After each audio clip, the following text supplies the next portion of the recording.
আলাইকুম। আর ও আমজু আসসালামু আলাইকুম। আসসালাম। না করি এই যে বি উম্মে হাবিবা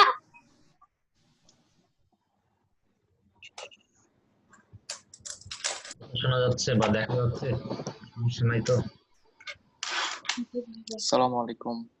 খাবো এক মিনিট একটু সবাই মিট করে নিয়ে ধীরে ধীরে শুরু করি। আজকে আমি এই জুমের পেইড ভার্সনটা কিনছি, হয়তো 40 মিনিট পর শেষ হয়ে যেতে পারে, দেখি। জানি না সেটিং ঠিক মতো দিতে পারলাম কিনা।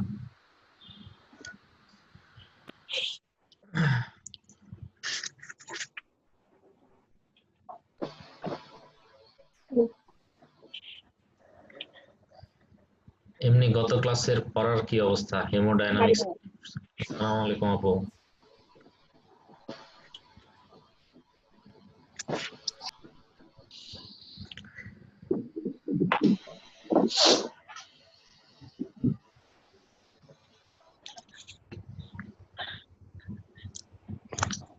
আজকের পড়াটা একটু কঠিন হবে, হ্যাঁ, মানে অন্য দিনের পড়ার চেয়ে বেশ কঠিন আছে, কিন্তু অঙ্কের মতো তো, যদি আপনি না পড়েন তাহলে একদম অঙ্কের মতো কিছু মার্ক মিস করবেন, আর পারলে আবার অঙ্কের মতো মার্ক পাবেন। সুতরাং আজকে ইম্পর্টেন্ট, আগের গুলো ইম্পর্টেন্ট ছিল, কিন্তু আজকের পড়াটা একটু জটিল আর কি। আগের ব্যাচের 2-3 দিন আগে তো ঘন্টাখানেক পর বলছিল ভাই টায়ার্ড টায়ার্ড লাগতেছে, তারা মিউট করে দেয় সবাইকে।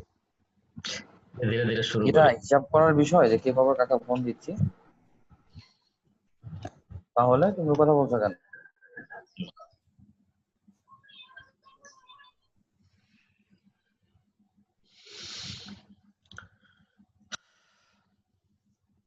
চলেন বিসমিল্লাহ করে শুরু করি।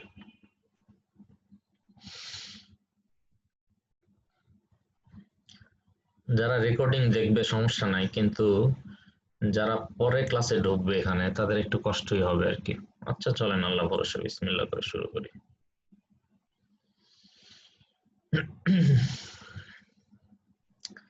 কারণ আজকের পড়ার প্রথম 15-20 মিনিট না বুঝলে পরের দিকে খুব কঠিন লাগবে, একটার সাথে আরেকটা খুব বেশি কানেকশন আছে আর কি। আচ্ছা চলেন বিসমিল্লাহ করে শুরু করি।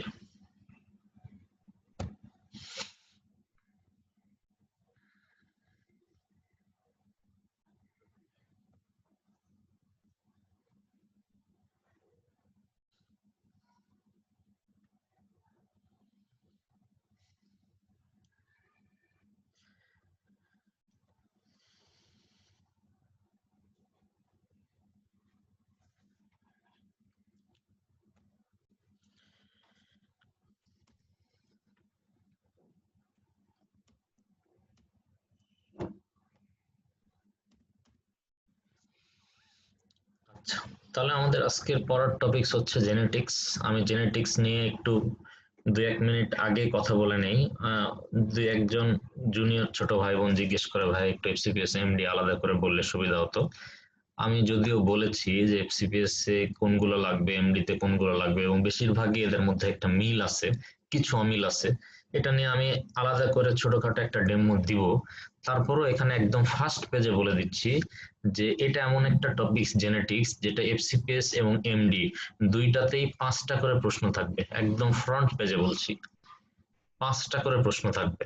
এই 5টা প্রশ্ন এফসিপিএস এ 5টা প্রশ্ন তাহলে 10 মার্ক, আর রেসিডেন্সি 5টায় 5 মার্ক, যে সাবজেক্টে পরীক্ষা দেন না কেন আপনি। এখন যেটা বলতে চাচ্ছি, এই 5টা প্রশ্নের মধ্যে 4টা প্রশ্ন ফিক্সড, আমি যে জায়গা বলবো ওর বাইরে থেকে আসার কোনো সম্ভাবনা নাই। আমি 5টা প্রশ্নের মধ্যে 4টা জায়গা বলবো, এই 4টা জায়গা ফিক্সড, যে ওই 4টা জায়গার বাইরে প্রশ্ন আসার মতো কোনো সুযোগই নাই। তাহলে জেনেটিক্স যদিও কঠিন, কিন্তু ওই 4টা জায়গা যদি আপনি ভালো করে আয়ত্ত করতে পারেন তাহলে কিন্তু আপনি 4টা প্রশ্ন পেরে যাচ্ছেন, 4×2 = 8 মার্ক, আর বাকি 2 মার্ক প্লাস মাইনাস আপনি যদি ওই প্রশ্নটা কমন নাও পান, আপনি সবগুলো ট্রু দিলে কিন্তু সেটাতেও আপনি অনেকগুলো মার্ক পেয়ে যাবেন, তাই না? কাজে এই জেনেটিক্স থেকে ভয় পাওয়ার কিছু নাই, কিন্তু পড়াটা কঠিন। কিন্তু পড়া কঠিন হলেও আপনাকে এটা আয়ত্ত করতে হবে, কোনো বিকল্প নেই। পড়া কঠিন হলেও আপনাকে এটা আয়ত্ত করতে হবে। তাহলে চলেন যে আমি একটু বলে দেই এখানে, যদিও আমি পরে ক্লাস শেষে আবার ভালো করে বলবো। এই চারটা জায়গা যে ফিক্স জায়গায়, চারটা জায়গার নাম একটু বলে দিই, আপনি একটু শুনে রাখেন, কারণ আপনি এই নামগুলো আগে শুনছেন। একটা হচ্ছে autosomal dominant, autosomal recessive, x linked recessive. এর এক্সাম্পল থেকে একটা প্রশ্ন আসবে, ক্যারেক্টার থেকে একটা প্রশ্ন আসবে, মানে দুই মার্ক ফিক্সড। এর এক্সাম্পল থেকে একটা প্রশ্ন আসবে, ক্যারেক্টার থেকে একটা প্রশ্ন আসবে, এই 2 মার্ক ফিক্সড। এরপরে আসেন 2 নাম্বার কথা হচ্ছে Down syndrome, Turner syndrome, Klinefelter syndrome, এখান থেকে একটা প্রশ্ন আসবে। তাহলে 3টা প্রশ্ন ফিক্সড বলে দিলাম। আচ্ছা, এবার 3 নাম্বার বলছি ক্রোমোজোমাল অ্যাবনর্মালিটির এক্সাম্পল থেকে প্রশ্ন আসবে, বিভিন্ন জিনিসের এক্সাম্পল থেকে একটা প্রশ্ন আসবে, যেটা আমি শুরুতেই পড়াবো। এই 4টা প্রশ্ন ফিক্সড। এর বাইরে যত জিনিস জেনেটিক্সে পড়বেন সবগুলো থেকে একটা প্রশ্ন প্লাস মাইনাস, সেই প্রশ্নটা কঠিনও হতে পারে। সুতরাং এই 5টা প্রশ্নের মধ্যে 4টা পারাই লাগবে। এখন এই 4টা পারতে গেলে আপনাকে বেশ কাঠখড় পোড়াতে হবে। তো চলেন আমরা সামনের দিকে আগাই, বিসমিল্লাহ করে শুরু করি। আজকের পড়াটা একটু কঠিন, কিন্তু আমরা চেষ্টা করব যে ঠিকঠাক করার জন্য। চলেন বিসমিল্লাহ করে পরের ফার্স্ট স্লাইড যাই। আমি ফার্স্ট স্লাইড আপনার জন্য একটা সাদা স্লাইড রাখছি, যে যদিও এই স্লাইডের পর অন্য স্লাইডে আছে, কিন্তু আমি সাদা স্লাইডে একটু বলতে চাই যে জেনেটিক্সে আমরা শুরুতে কিছু এক্সাম্পল পড়বো, যে এক্সাম্পল গুলো থেকে প্রশ্ন আসার সম্ভাবনা অনেক বেশি। তো এক্সাম্পল, এখন যে বিভিন্ন জিনিসের এক্সাম্পল পড়বো, এটা 3টা স্টারের পড়া, যে ফার্স্ট যে পড়াটা পড়বো এখান থেকে অনেকগুলো প্রশ্ন আসতে পারে। ফার্স্ট আমরা জেনেটিক্সের বাইরের একটা পড়া পড়বো, কোন ডিজিজ গুলা মাল্টিফ্যাক্টোরিয়াল ডিজিজ। মাল্টিফ্যাক্টোরিয়াল বলতে আসলে কি বোঝায়? মাল্টিফ্যাক্টোরিয়াল বলতে বোঝায় যে অসুখটা হওয়ার জন্য স্পেসিফিক একটা কারণ দায়ী না, অনেকগুলা কারণ দায়ী এবং নন স্পেসিফিক কারণ দায়ী। স্পেসিফিক কি, যখন যে কোনো ইনফেকশন কিন্তু স্পেসিফিক, ধরে নেন মাইকোব্যাকটেরিয়াম টিউবারকুলোসিস হয়েছে টিবি জীবাণু দিয়ে, এটা কিন্তু স্পেসিফিক। কিন্তু একজনের এমআই যদি হয় মোটা হওয়ার কারণে, আরেকজনের এমআই হবে স্মোকিং করার জন্য, আরেকজনের এমআই হবে তার পারিবারিক হার্টের অসুখের জন্য, তাই না? সুতরাং এমআই একটা মাল্টিফ্যাক্টোরিয়াল ডিজিজ, স্ট্রোক একটা মাল্টিফ্যাক্টোরিয়াল ডিজিজ, ঠিক আছে? তারপরে ধরে নেন পাইলোরিক স্টেনোসিস একটা মাল্টিফ্যাক্টোরিয়াল ডিজিজ। এরকম 10টা ডিজিজের নাম আছে, ব্রেনে আছে মাল্টিপল স্ক্লেরোসিস, তারপরে রিউমাটোলজিতে আছে এসএলই, এরকম 10-12টা ডিজিজের নাম আছে, এটা মুখস্থ করতে হবে, আমি পরের স্লাইডে বলে দিচ্ছি। ফার্স্ট শুধু বললাম যে মাল্টিফ্যাক্টোরিয়াল ডিজিজ জিনিসটা কি, এটা বলার চেষ্টা করছি, যে অসুখের কোনো স্পেসিফিক কারণ নাই, একাধিক কারণ বা একাধিক রিস্ক ফ্যাক্টর আছে বলে ধারণা করা হয়, ঠিক আছে? এরকম 10টা ডিজিজের উদাহরণ আছে, পড়তে হবে, আমি সামনে পড়াবো, আমি জাস্ট জিনিসটা আগে বললাম। এরপরে নেক্সট যে জিনিসটা আমরা পড়বো, এটা খুবই ইম্পর্টেন্ট, সিঙ্গেল জিন ডিসঅর্ডার। সিঙ্গেল জিন ডিসঅর্ডার তার মানে হচ্ছে এটা একটা জেনেটিক ডিজিজ যেখানে একটা জিন বা একটা ক্রোমোজোমের সমস্যার জন্য এটা হয়, ঠিক আছে? একটা জিন বা একটা ক্রোমোজোমের সমস্যার জন্য এটা হয়, এবং এরা মেন্ডেলের সূত্র ফলো করে বলে এদেরকে ইনডাইরেক্টলি মেন্ডেলিয়ান ডিসঅর্ডার বলা হয়। ইনডাইরেক্টলি এদেরকে মেন্ডেলিয়ান ডিসঅর্ডার বলা হয়, এটাও পরীক্ষায় অনেকবার আসছে। এখন প্রশ্ন হচ্ছে কোনগুলা হচ্ছে সিঙ্গেল জিন ডিসঅর্ডার? মনে রাখেন 4টা জিনিস, autosomal dominant, autosomal recessive, x link dominant, x link recessive, ঠিক আছে? এই 4টা জিনিস ছোটবেলা থেকে এগুলোর নাম আপনি পড়ে আসছেন, 9-10-এ শুনছেন, ইন্টারমিডিয়েটে শুনছেন, মেডিকেল আসে শুনছেন আপনি। তো এই 4টা নাম আগে পড়েন, এগুলো থেকে কিন্তু 2টা প্রশ্ন ফিক্সড আসবে, আমি বলে দিছি। তো এটা নিয়ে ডিটেলস কথা হবে সামনে, আপাতত নামটা শুনে রাখেন। নেক্সট আসেন, তাহলে আমরা বললাম মাল্টিফ্যাক্টোরিয়াল ডিজিজ, আমরা বললাম সিঙ্গেল জিনের ডিজিজ। এবার গুরুত্বপূর্ণ একটা এক্সাম্পল থেকে প্রশ্ন আসে বেশি, ক্রোমোজোম থেকে, ক্রোমোজোমাল ডিসঅর্ডার। ক্রোমোজোমাল ডিসঅর্ডার, এখন আপনারা জানেন ক্রোমোজোম এর অ্যানাটমি সম্পর্কে আমরা কিন্তু নরমালি 2-3টা জিনিস একটু রিভিউ করে নেই। ক্রোমোজোম নাম্বার কয়টা বলেন তো আমাদের? 46টা। কত জোড়া আছে বলেন তো? 23 জোড়া, 23 পেয়ার, তাই না? 23 পেয়ার আছে বলে অ্যাজ এ হোল আমাদের বলা হয় 2n। এর মধ্যে সেক্স ক্রোমোজোম 1 জোড়া, আর আপনার বাকি অটোজোম বা দেহকোষ আছে 22 জোড়া, তাই না? এগুলো কিন্তু একদম ছোটবেলাকার পড়া। এখন আসেন, ক্রোমোজোমের নাম্বারের যদি ডিসঅর্ডার হয় এদেরকে বলা হয় নিউমেরিক্যাল ডিসঅর্ডার। যে ক্রোমোজোমের নাম্বারের সমস্যা, এটা খুব ইম্পর্টেন্ট, নিউমেরিক্যাল ডিসঅর্ডার। আপনারা জানেন যে 46টা ক্রোমোজোম আছে, 23 পেয়ারের, মানে 23টা সেট আছে, প্রত্যেকটা সেটে দুটা করে ক্রোমোজোম আছে, দুইটা দেখতে একই রকম, এক্সেপ্ট সেক্স ক্রোমোজোম, সেখানে একটু ঝামেলা আছে। তো ক্রোমোজোম যদি কম বেশি থাকে তাহলে বলা হয় নিউমেরিক্যাল ক্রোমোজোমাল ডিসঅর্ডার। এখন এটা আবার দুই রকম আছে, একটা হচ্ছে অ্যানিউপ্লয়েডি, নামগুলো একটু কঠিন, সমস্যা নাই। অ্যানিউপ্লয়েডি মানে হচ্ছে টোটাল যে ক্রোমোজোম 46টা, এই 46টার মধ্যে একটা কম বা বেশি হবে, এই 46টার মধ্যে একটা কম বা বেশি হবে। ধরে নেন এই 46টার মধ্যে যদি একটা কম হয় তাহলে আমরা বলবো মনোসোমি, 2 এর জায়গায় 1 আছে এই জন্য এটাকে বলবো মনোসোমি। আর যদি একটা বেশি হয় তাহলে 2 এর সাথে 1 যোগ করলে বলবো ট্রাইসোমি। তাহলে আমি একটা উদাহরণ দিচ্ছি, আমি পরে ডিটেলস এগুলো নিয়ে কথা হবে, আপাতত নামগুলো শোনেন। তাহলে একটা যদি কম থাকে তাহলে মনোসোমি, একটা যদি বেশি থাকে তাহলে ট্রাইসোমি। যেমন উদাহরণ দিচ্ছি আমি, আপনারা জানেন ডাউন সিনড্রোম। ডাউন সিনড্রোমে হয়েছে কি, 21 নাম্বার যে সেট আছে এই সেটে দুইটার জায়গায় একটা বেশি ক্রোমোজোম আছে। 21 নাম্বার যে সেট আছে এই সেটে দুইটার জায়গায় একটা বেশি ক্রোমোজোম আছে। তার ডাউন সিনড্রোম লেখা হয় এরকম 47XX প্লাস 21। প্লাস 21 বলতে বোঝায় 21 নাম্বার সেটে একটা ক্রোমোজোম বেশি আছে। তবে ডাউন সিনড্রোম যে এক্স এক্সই হতে হবে এরকম কোনো মানে নাই, এটা পুরুষও হতে পারে মহিলাও হতে পারে।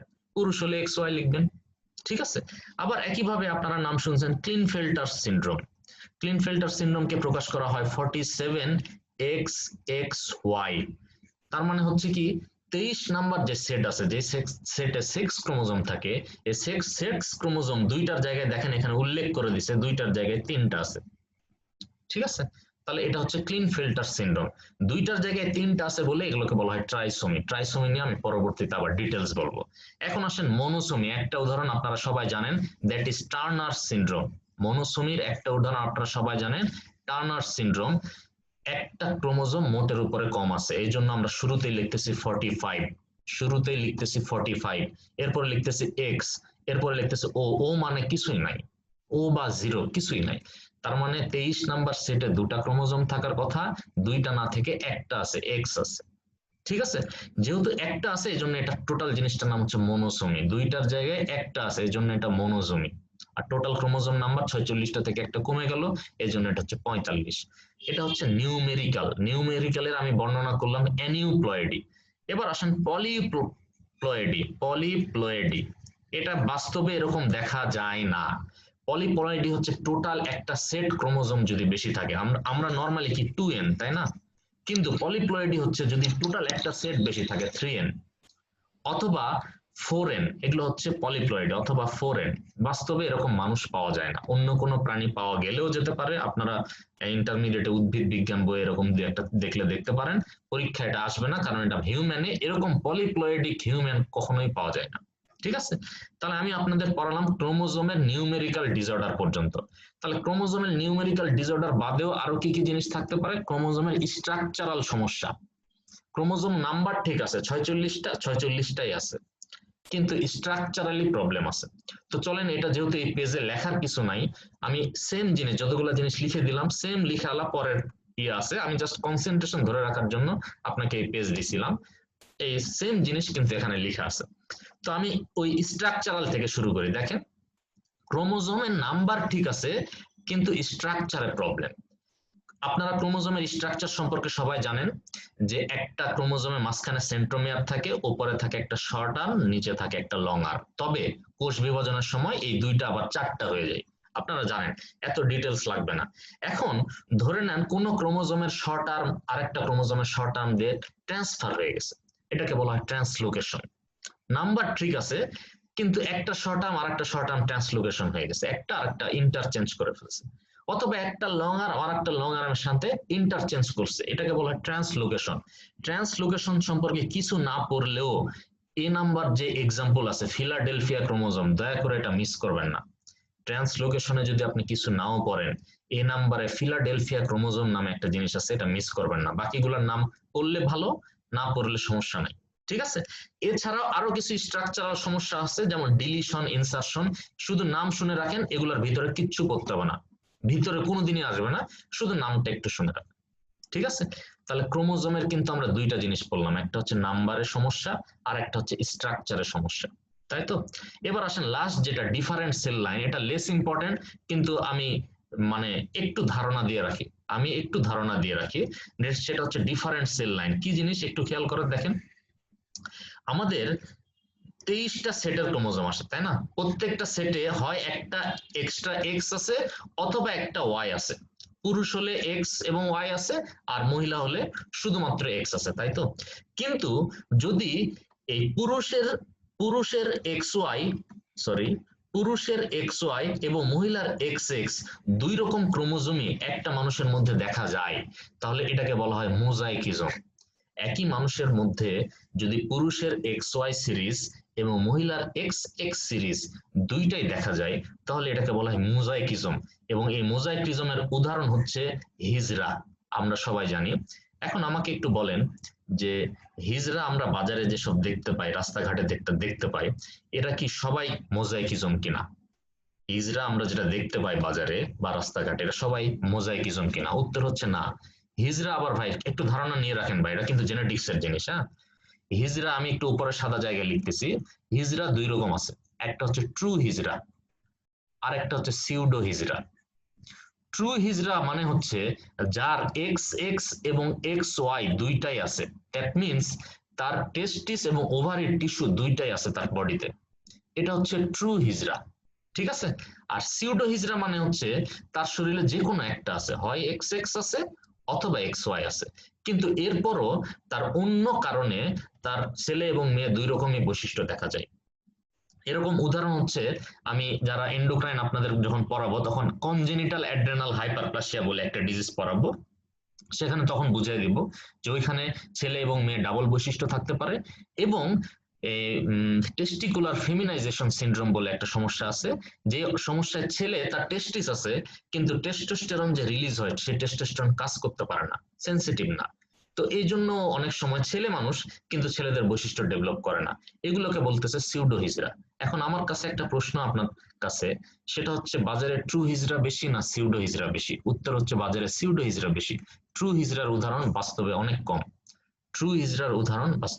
কম, এই হচ্ছে গ্রস। আপনি যদি হিজড়া রিলেটেড যে কথাগুলো বললাম আপনি যদি ভুলে যান সমস্যা হবে না, গ্রস দু চারটা জিনিস মনে রাখেন, যদি বুঝতে সমস্যা হয় আপনার রেকর্ডিং এ এই 3-4টা লাইন মনে রাখেন। যদি একজনের এক্স এক্স এবং এক্স ওয়াই দুইটাই থাকে তাহলে ট্রু হিজড়া, যদি যে কোনো একটাই থাকে কিন্তু বাইলিঙ্গুয়াল প্রেজেন্টেশন, তারা হচ্ছে সিউডো হিজড়া। সিউডো হিজড়ার মোস্ট কমন দুটা কজ হচ্ছে কনজেনিটাল অ্যাড্রেনাল হাইপারপ্লাসিয়া আর টেস্টিকুলার ফেমিনাইজেশন সিনড্রোম। ঠিক আছে, জাস্ট এই 3-4টা লাইন শুধু শুনে রাখেন তাহলেই হবে, আমি খুব গুরুত্ব দিচ্ছি না। এখন আসেন, এই টোটাল যে পেজটা আপনারা মোবাইলে দেখতে পাচ্ছেন এই পেজটা কিন্তু ভাই 3 স্টার। আমি আবার পেজটা রিভিউ করছি, সময় নিয়ে বলছি এই জন্যই যে খুব ইম্পর্টেন্ট। দেখেন আমি শুরুতেই আপনাকে বলছি কিছু মাল্টিফ্যাক্টোরিয়াল ডিজিজের নাম আপনাকে জানা লাগবে, শুরুতেই আমি বলছি যে কিছু মাল্টিফ্যাক্টোরিয়াল ডিজিজের নাম আপনাকে জানতে হবে, তাই তো? তো মাল্টিফ্যাক্টোরিয়াল ডিজিজ এখানে দেখেন 5টা নাম্বার দিয়ে মোট 10টা ডিজিজ আছে, কষ্ট করে মুখস্থ করবেন। আমি বলছি না যে এই 10টা বাদে নাই, এই 10টা বাদেও থাকতে পারে, অনেক থাকতে পারে, একই অসুখের অনেকগুলা রিস্ক ফ্যাক্টর, এদেরকে বলতেছে মাল্টিফ্যাক্টোরিয়াল। যেমন আপনারা দেখতে পাচ্ছেন যে কনজেনিটাল হার্ট ডিজিজ, একজনের লেফট ভেন্ট্রিকুলার বা ভেন্ট্রিকুলার ওয়ালে ছিদ্র আছে, এর কোনো স্পেসিফিক একটা কারণ নাই, মা অ্যালকোহল খেলে হতে পারে, জেনেটিক সমস্যার জন্য হতে পারে, পারিবারিক সমস্যার জন্য হতে পারে, বিভিন্ন কারণ হতে পারে। দেন আসেন coronary heart disease MI, then আসেন diabetes, hypertension, cleft lip, cleft palate, gout, pyloric stenosis, schizophrenia, obesity. দেখেন মোটা হওয়ার কি একটা কারণ আছে? বহু কারণ আছে। সো এগুলো হচ্ছে মাল্টিফ্যাক্টোরিয়াল ডিজিজ, 10টা নাম মুখস্থ করবেন, ঠিক আছে? এরপরে আপনি যেটা করবেন নেক্সট, সেটা হচ্ছে সিঙ্গেল জিন ডিসঅর্ডার বা ইউনিফ্যাক্টোরিয়াল ডিজিজ। সিঙ্গেল জিন ডিসঅর্ডার বা ইউনিফ্যাক্টোরিয়াল ডিজিজ কোনগুলো আছে দেখেন, autosomal dominant recessive, x linked dominant recessive, ঠিক আছে? এরপরে আসেন আমরা পড়বো হচ্ছে বড় অংশ জুড়ে ক্রোমোজোমাল ডিসঅর্ডার। বড় অংশ জুড়ে আমরা পড়বো ক্রোমোজোমাল ডিসঅর্ডার। খেয়াল করে দেখছেন ক্রোমোজোম নাম সম্পর্কে আমরা জেনারেল কথা কি বললাম, আমি এক জিনিস কিন্তু অনেকক্ষণ পড়াচ্ছি। দেখেন ক্রোমোজোম পড়তে বলছে আমরা, এটা 46টা আছে, 23টা সেটের আছে, 23 পেয়ার, ঠিক আছে? আচ্ছা, এর মধ্যে সেক্স ক্রোমোজোম এক পেয়ার, সেটা এক্স এক্স হতে পারে, এক্স ওয়াই হতে পারে, ঠিক আছে। আচ্ছা, এই ক্রোমোজোমের নাম্বারে যদি কোনো সমস্যা হয় তাহলে নিউমেরিক্যাল, স্ট্রাকচারের সমস্যা হলে স্ট্রাকচারাল, আর যদি এক্স এক্স এক্স ওয়াই সব ডিফারেন্ট সেল লাইন থাকে তাহলে এটা হেডলাইন দিচ্ছে ডিফারেন্ট সেল লাইন, দরকার নাই। এবার আসে নিউমেরিক্যাল, যদি কারো ক্রোমোজোম নাম্বারের কোন সেটে একটা যুক্ত বা বিয়োগ হয় তাহলে দ্যাট ইজ অ্যানিউপ্লয়েডি। যদি একটা বিয়োগ হয় তাহলে মনোসোমি, একটা যুক্ত হলে ট্রাইসোমি। বাস, এদের উদাহরণ কি আমরা পরে আসতেছি সামনে। যদি পুরো একটা সেট যুক্ত হয় that is polyploidy, that is thrice N, four N, শুধু নাম শোনেন, এগুলোর বাস্তবে কোনো উদাহরণ নেই। স্ট্রাকচারাল সমস্যা আমি বললাম সবচেয়ে ইম্পর্টেন্ট হচ্ছে ট্রান্সলোকেশন, একটা জিনিসের সাথে আরেকটা জিনিসের ট্রান্সফার হওয়া। ধরে নেন 9 নাম্বার ক্রোমোজোমের লং আর্মের সাথে 22 নাম্বার ক্রোমোজোমের লং আর্মের আদান প্রদান হলো, দিস ইজ ট্রান্সলোকেশন। ঠিক আছে। আচ্ছা, আর ডিফারেন্ট সেল লাইন তো বুঝলেন। সো এই পেজটা কিন্তু ভাই খুব ভালো করে পড়বেন, আমি আপনাদের কাছে অনুরোধ রাখতেছি। ফার্স্ট পেজ আসলে মানে আপনাদের তো আমি ডিএনএ ক্রোমোজোম পড়ালামই না পড়ায় এটা দিয়ে শুরু করছি আপনার কনসেন্ট্রেশন ধরে রাখার জন্য। সত্যি কথা বলতে ডিএনএ ক্রোমোজোম দিয়ে তো শুরু করা উচিত, আমি এগুলা পরে পড়াবো, এজন্যই পরে পড়াবো, এগুলা থেকে কোনো প্রশ্ন পরীক্ষা আসবে না। কে একজন স্ক্রিনে লিখতেছেন, দয়া করে একটু বন্ধ করে দেন, দেখেন 2 লেখা চলে আসছে স্ক্রিনে। যাই হোক, তো কাজেই একটু খেয়াল রাখবেন যে এই পেজটা ভালো করে পড়তে। এই পেজ দিয়ে আমি আপনার কনসেন্ট্রেশন রাখলাম যে পুরো জেনেটিক্স আমরা কি কি জিনিস পড়বো ভবিষ্যতে সামনে, এটা কিন্তু এই পেজে তার মানে প্রতিফলন আছে যে পুরো জেনেটিক্সে আমরা সামনে কি পড়তে যাচ্ছি। চলেন, আল্লাহ ভরসা কতটুকু পারি আপনাদের কনসেন্ট্রেশন ধরে রাখতে। দেখেন ফার্স্ট যে প্রশ্ন আমি বলছি মাল্টিফ্যাক্টরিয়াল ডিসঅর্ডারের উদাহরণ, 2 এর লেখাটা আগে মুছি দাঁড়ান, আমি আসলে একটু কম পারি, হ্যাঁ আমাকে একটু আপনারা মানে হেল্প করবেন। তাহলে মাল্টিফ্যাক্টরিয়াল ডিজিজ দেখেন, ক্লেফট লিফট ক্লেফট প্যালেট উদাহরণে কিন্তু ছিল যে cleft lift cleft palate. Spina bifida উদাহরণে ছিল যে কনজেনিটাল যে কোনো ডিসঅর্ডার। এরপর আসেন ডাউন সিনড্রোম না কেন, কারণ এটা ক্রোমোজোমের অসুখ তাই।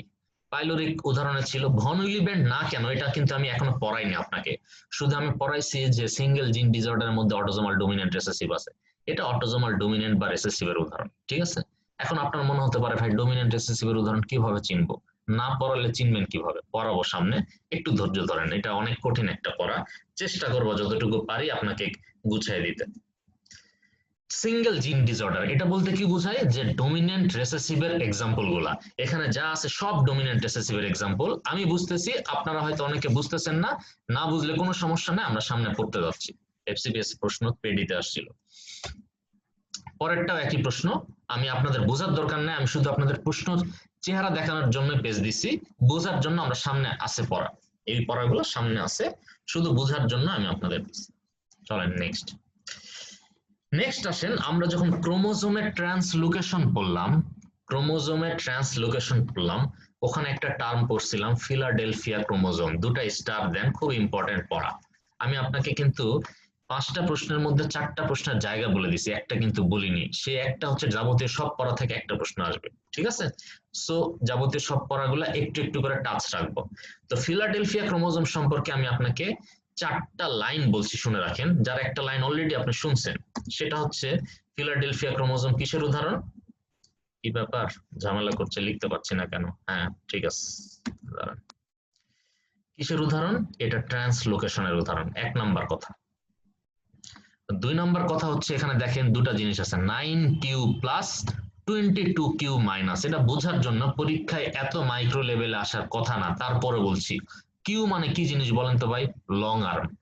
9 নাম্বার ক্রোমোজোমের লং আর্ম একটু সাইজে বড় আছে, আর 22 নাম্বার ক্রোমোজোমের লং আর্ম একটু ছোট আছে, কারণ কি এদের দুইজনের মধ্যে একটু ট্রান্সলোকেশন হয়েছে তাই।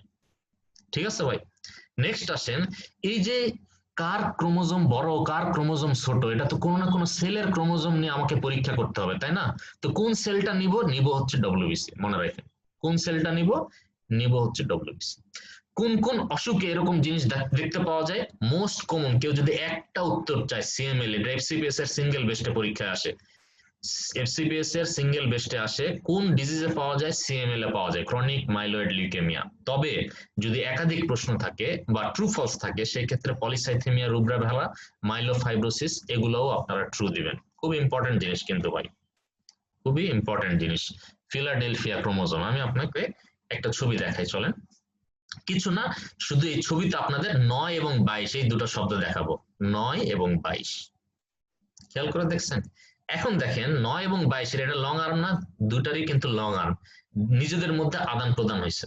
আদান প্রদান হওয়ার ফলে দেখেন 9 নাম্বার ক্রোমোজোমের লং আর্মের সাইজটা একটু বড় হয়ে গেছে, আর 22 নাম্বার ক্রোমোজোমের লং আর্মের সাইজ কিন্তু ছোট হয়ে গেছে। 22 নাম্বার ক্রোমোজোমের লং আর্মের সাইজ কিন্তু ছোট হয়ে গেছে, এই জন্য 9q প্লাস 22q মাইনাস। আশা করি বুঝতে পারছেন। নেক্সট দেখেন, আমি আপনাকে ক্রোমোজোমাল অ্যাবনরমালিটি থেকে যখন অ্যানিউপ্লয়েডি পড়াচ্ছিলাম, অ্যানিউপ্লয়েডি হচ্ছে একটা ক্রোমোজোম যুক্ত বা বিয়োগ হওয়া।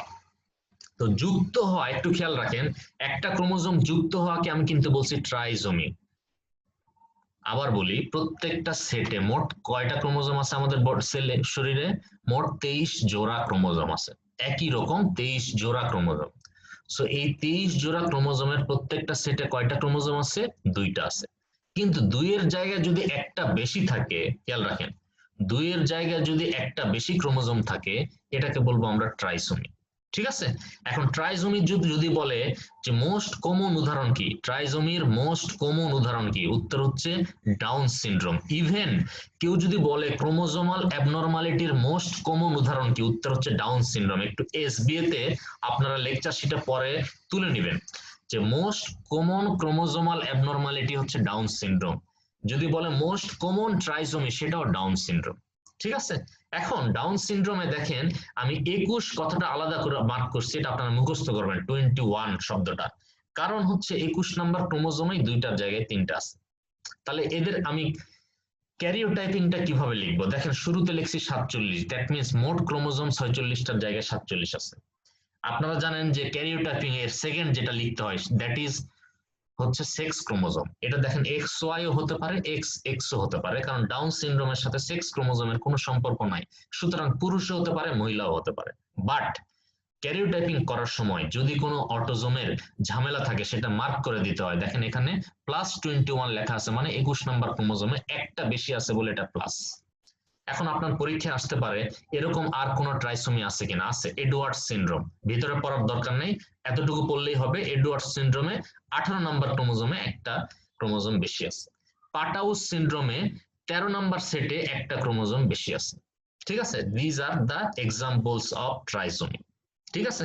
তো ট্রাইসোমিতে কোন বইয়ে একটা এক্সাম্পল বেশি দেওয়া আছে, যেটা সেক্স ক্রোমোজোম থেকে ওরা ডেকে নিয়ে আসছে, দ্যাট ইজ ক্লিনফেল্টার সিনড্রোম। এটা আপনারা এর সাথে যোগ করে নেবেন, ক্লিনফেল্টার সিনড্রোম। কেন ক্লিনফেল্টার সিনড্রোমে একটু খেয়াল করে দেখেন, সেক্স ক্রোমোজোমের ঝামেলা আছে। এর ক্যারিওটাইপিং হচ্ছে 47XXY, তার মানে সেক্স ক্রোমোজোম 2টার জায়গায় 3টা আছে, এই জন্য মোটের উপর আমি 47 লিখছি। তো যেহেতু সেক্স ক্রোমোজোমের যে লাস্ট সেটটা আছে সেখানে 2টার জায়গায় একটা বেশি আছে, সুতরাং এটাও ট্রাইসোমির উদাহরণ। সো ট্রাইসোমির উদাহরণ এই 3টার সাথে ক্লিনফেল্টারসটা যুক্ত করে নেবেন। ঠিক আছে? খুব ইম্পর্টেন্ট পড়া, কিন্তু 3 স্টারের পড়া, খুব ইম্পর্টেন্ট 3 স্টারের পড়া ভাই, মিস করেন না যেন। নিচের দিকে আছে সেক্স ক্রোমোজোমাল ডিসঅর্ডার, এটাও খুবই ইম্পর্টেন্ট 3 স্টারের পড়া, এবং আমার বিশ্বাস আপনারা অনেকখানি এটা জানেন। যেমন টার্নার সিনড্রোম 45XO বা কিছুই নাই বা 0 যেটাই বলেন। এরপরে দেখেন 47XXY ক্লিনফেল্টারস, আপনারা এই দুইটা নাম সবাই শুনছেন, বাকিগুলা দেখেন fragile X syndrome. Fragile X সিনড্রোমে ব্র্যাকেটে একটা কথা লিখছে, এই কথাটা FCPS পরীক্ষা একবার আসছিল, জাস্ট মুখস্থ করবেন।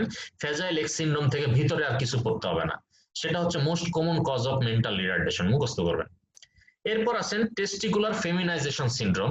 এখানে ক্রোমোজোমের তেমন কোনো ঝামেলা নাই, ঝামেলাটা হচ্ছে টেস্টিস থেকে যে টেস্টোস্টেরন বা অ্যান্ড্রোজেন রিলিজ হয়, সেই অ্যান্ড্রোজেনটা বডিতে কাজ করতে পারে না, ইনসেনসিটিভ।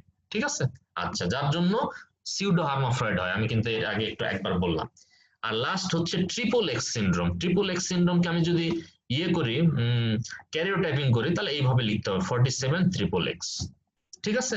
তাহলে পরীক্ষায় এরকম প্রশ্নও আসছে যে সেক্স ক্রোমোজোমাল ডিসঅর্ডারের এক্সাম্পল। আপনারা সবাই দুটা নাম জানেন, টার্নার্স আর ক্লিনফেল্টারস, এর সাথে 3টা নাম আজকে থেকে আপনি আরো যোগ করে নেবেন, fragile X, testicular feminization syndrome আর ট্রিপল এক্স সিনড্রোম। এগুলো থেকে ডিটেলস ভিতরে আপাতত আমাদের পড়তে হচ্ছে না। ঠিক আছে, আমরা পরে যাই। এবার আসেন আমরা ইম্পর্টেন্ট থেকে একটু লেস ইম্পর্টেন্টের মধ্যে ঢুকে গেলাম, কারণ আমার কাছে মনে হয়েছে যে আপনি জেনেটিক্স পড়তেছেন অথচ আপনি ক্রোমোজোম ডিএনএ সম্পর্কে একদমই ধারণা নাই। এটা আসলে অনুচিত হবে, বা আমি ক্লাসে ক্রোমোজোম ডিএনএ সম্পর্কে একটাও লাইনও আপনাকে বললাম না, এটা একটু অমানবিক হবে। সো ক্রোমোজোমে আমি একটা স্টার দিলাম, এই কারণে স্টার দিলে আপনার একটু পড়তে ইচ্ছা করবে। ক্রোমোজোম, ডিএনএ, জিন, জেনেটিক কোড, এই চারটা জিনিস পরীক্ষায় সাধারণত আসে না ভাই, কিন্তু একটু বেসিক জেনেটিক্স এর বেসিক হিসাবে আপনারা রিডিং পড়বেন। আমি সময় নিব না এগুলোতে, কারণ সময় নেওয়ার মতো অনেক বড় বড় এবং জটিল জিনিস সামনে আমাদের জন্য অপেক্ষা করছে। আমি একটু তারপরে বলি যে ক্রোমোজোম দেখেন 23টা পেয়ার, যার মধ্যে 22টা কিন্তু অটোজোম, তাই না? আর এক পেয়ার হচ্ছে সেক্স ক্রোমোজোম। আপনারা জানেন ক্রোমোজোম সাধারণত নর্মাল মাইক্রোস্কোপ দিয়ে দেখা যায় না, শুধু সেল ডিভিশনের সময় এগুলা ফুলে ওঠে, সোয়েলিং হয়, যখন আপনি দেখতে পাবেন মাইক্রোস্কোপ দিয়ে। শর্ট আর্মকে বলা হয় পি, লং আর্ম কিউ, এবং মাঝখানে থাকে সেন্ট্রোমিয়ার। সত্যি কথা বলতে সে আমলে আমি যখন ছাত্র ছিলাম তখন ম্যাট্রিক্স আর জেনেসিসের শীট দেখে আমি মাত্র এই 4টা লাইন লিখছি। তবে আপনি এর চেয়ে আরো বেশি লাইন যুক্ত করতে পারেন আপনার নলেজের ভান্ডারে। তো যুক্ত করার জন্য আমি স্লাইড দিয়ে দিছি। আমি এই যে ক্রোমোজোমের ছবি দেখেন, এখানে যে ক্রোমোজোমের ছবি দেখাচ্ছে নরমালি কিন্তু ক্রোমোজোম এরকম না, নরমালি ক্রোমোজোম কিন্তু এরকম পাই। হ্যাঁ, তো এখানে দেখাচ্ছে এটা সেল ডিভিশন, দেখেন ডিউরিং প্রোফেজ লেখা আছে। সেল ডিভিশনে এরকম ফুলে থাকবে, আরো মোটা থাকবে, 2টার জায়গায় 4টে, এগুলো থাকতে পারে। আমি যেটা বলতে চাচ্ছি সেটা হচ্ছে ক্রোমোজোম রিলেটেড ম্যাট্রিক্স এবং জেনেসিসে যা আছে, আমি লেকচার শিটে জেনেসিস থেকে দিছি, আর এখানে জেনেসিস ম্যাট্রিক্স দুটারই আলাদা আলাদা করে দিছি। আমি আগে থেকে বলে দিচ্ছি এখান থেকে প্রশ্ন পরীক্ষায় আসবে না, কিন্তু আপনি আপনার ক্রোমোজোমের ভান্ডারে 2-4টা লাইন ঢুকাবেন কিনা এটা এখান থেকে আপনি ডিসিশন নিয়েন। যেমন লেখা আছে নাম্বার অফ ক্রোমোজোম কনস্ট্যান্ট, 46টা ক্রোমোজোম আছে, এর মধ্যে 23টা সেট আছে, 23 নাম্বার স্পার্ম ওভাম আছে, পুরুষ কিরকম মহিলা কিরকম নরমালি দেখা যায় না, কিন্তু সেল ডিভিশনের সময় দেখা যায়, এটা বিভিন্ন শেপ থাকে, এর long arm p, short arm q, এই রিলেটেড কিছু জিনিস আপনি রিডিং করে কনসেপশন রাখবেন। বলে দিচ্ছি পরীক্ষা আসবে না, ঠিক আছে? এবার আসেন ডিএনএ। ডিএনএ বেলার কথা কিন্তু একই, তারপর আমি একটু বলে নেই, সেটা হচ্ছে ডিএনএ সম্পর্কে 3টা লাইন, 9-10 এর যে ধারণা, এই 3টা লাইন না জানলেই না। চলেন 9-10 এর ডিএনএ সম্পর্কে আমরা পড়ছি, এটা ডাবল হেলিক্স, তাই তো? তো ডিএনএ এর মধ্যে 3টা কনস্টিটিউয়েন্ট আছে, না জানলেই না। সেটা হচ্ছে 1 নম্বর হচ্ছে ডিঅক্সি রাইবোজ, ডিএনএ এর মধ্যে ডিঅক্সি রাইবোজ আছে, তাই না? 2 নম্বর হচ্ছে এখানে ফসফেট বন্ড আছে, আমি লেস ইম্পর্টেন্ট গুলো আগে বলছি, ফসফেট বন্ড আছে। আর সবচেয়ে ইম্পর্টেন্ট ডিএনএ এর মধ্যে যেটা আছে সেটা হচ্ছে nitrogen base. Nitrogen base, base মানে ক্ষার। নাইট্রোজেন বেস গুলোকে 2 ভাগে ভাগ করা হয়, আপনারা জানেন, পিউরিন আর পাইরিমিডিন। পিউরিন আর পাইরিমিডিন। তো পিউরিনের মধ্যে আছে অ্যাডেনিন গুয়ানিন, আর পাইরিমিডিন হচ্ছে গুয়ানিন সাইটোসিন। তো এদের নিজেদের মধ্যে আবার 2টা বন্ড বা 3টা বন্ড দিয়ে পরস্পরের সাথে যুক্ত থাকে। এই জিনিসগুলো সেই আমলের পড়া, কিন্তু একদম মনে রাখেন, মানে একদম মানে ভুলে যায় না ভাই, এই 3-4টা লাইন পড়েন। ডিএনএ নিয়ে আরো অনেক কঠিন কথা থাকতে পারে, বাট আপনি অ্যাটলিস্ট এই 3-4টা লাইন পড়েন, ঠিক আছে? আচ্ছা, দেখেন 2004 সালে ডিএনএ থেকে একবার প্রশ্ন আসছিল। 2004, আপনি বুঝতে পারতেছেন 2004 সালে আমার আপনার বয়স কত ছিল? 2004 সালে আমি ইন্টারমিডিয়েট ফার্স্ট ইয়ার পড়ি আর কি। তো যাই হোক, তো 2004 সালে একবার প্রশ্ন আসছিল, তারপর কিন্তু ডিএনএ নিয়ে প্রশ্ন আসেনি। তাহলে বুঝতেই পারছেন কেমন ইম্পর্টেন্ট আর কি। তো ডিএনএ ক্রোমোজোমের একটা কম্পোনেন্ট, ট্রু, এটা ইউক্যারিওটিক সেলে থাকে, ট্রু। ডিএনএ এর মধ্যে ইউরাসিল থাকে, এটা ফলস, কারণ এটা আরএনএ এর মধ্যে থাকে। DNA contains the sugar moiety ribose, এটাও ফলস, কারণ থাকে ডিঅক্সিরাইবোজ, এটা আরএনএ এর মধ্যে থাকে। DNA present in bacteria, true. যদি বলে DNA present in DNA virus, তাও ট্রু। আবার অনেক সময় এক্সাম্পল দিয়ে দেয়, ডিএনএ ভাইরাস না বলে দিবে হারপিস ভাইরাস, তাও ট্রু।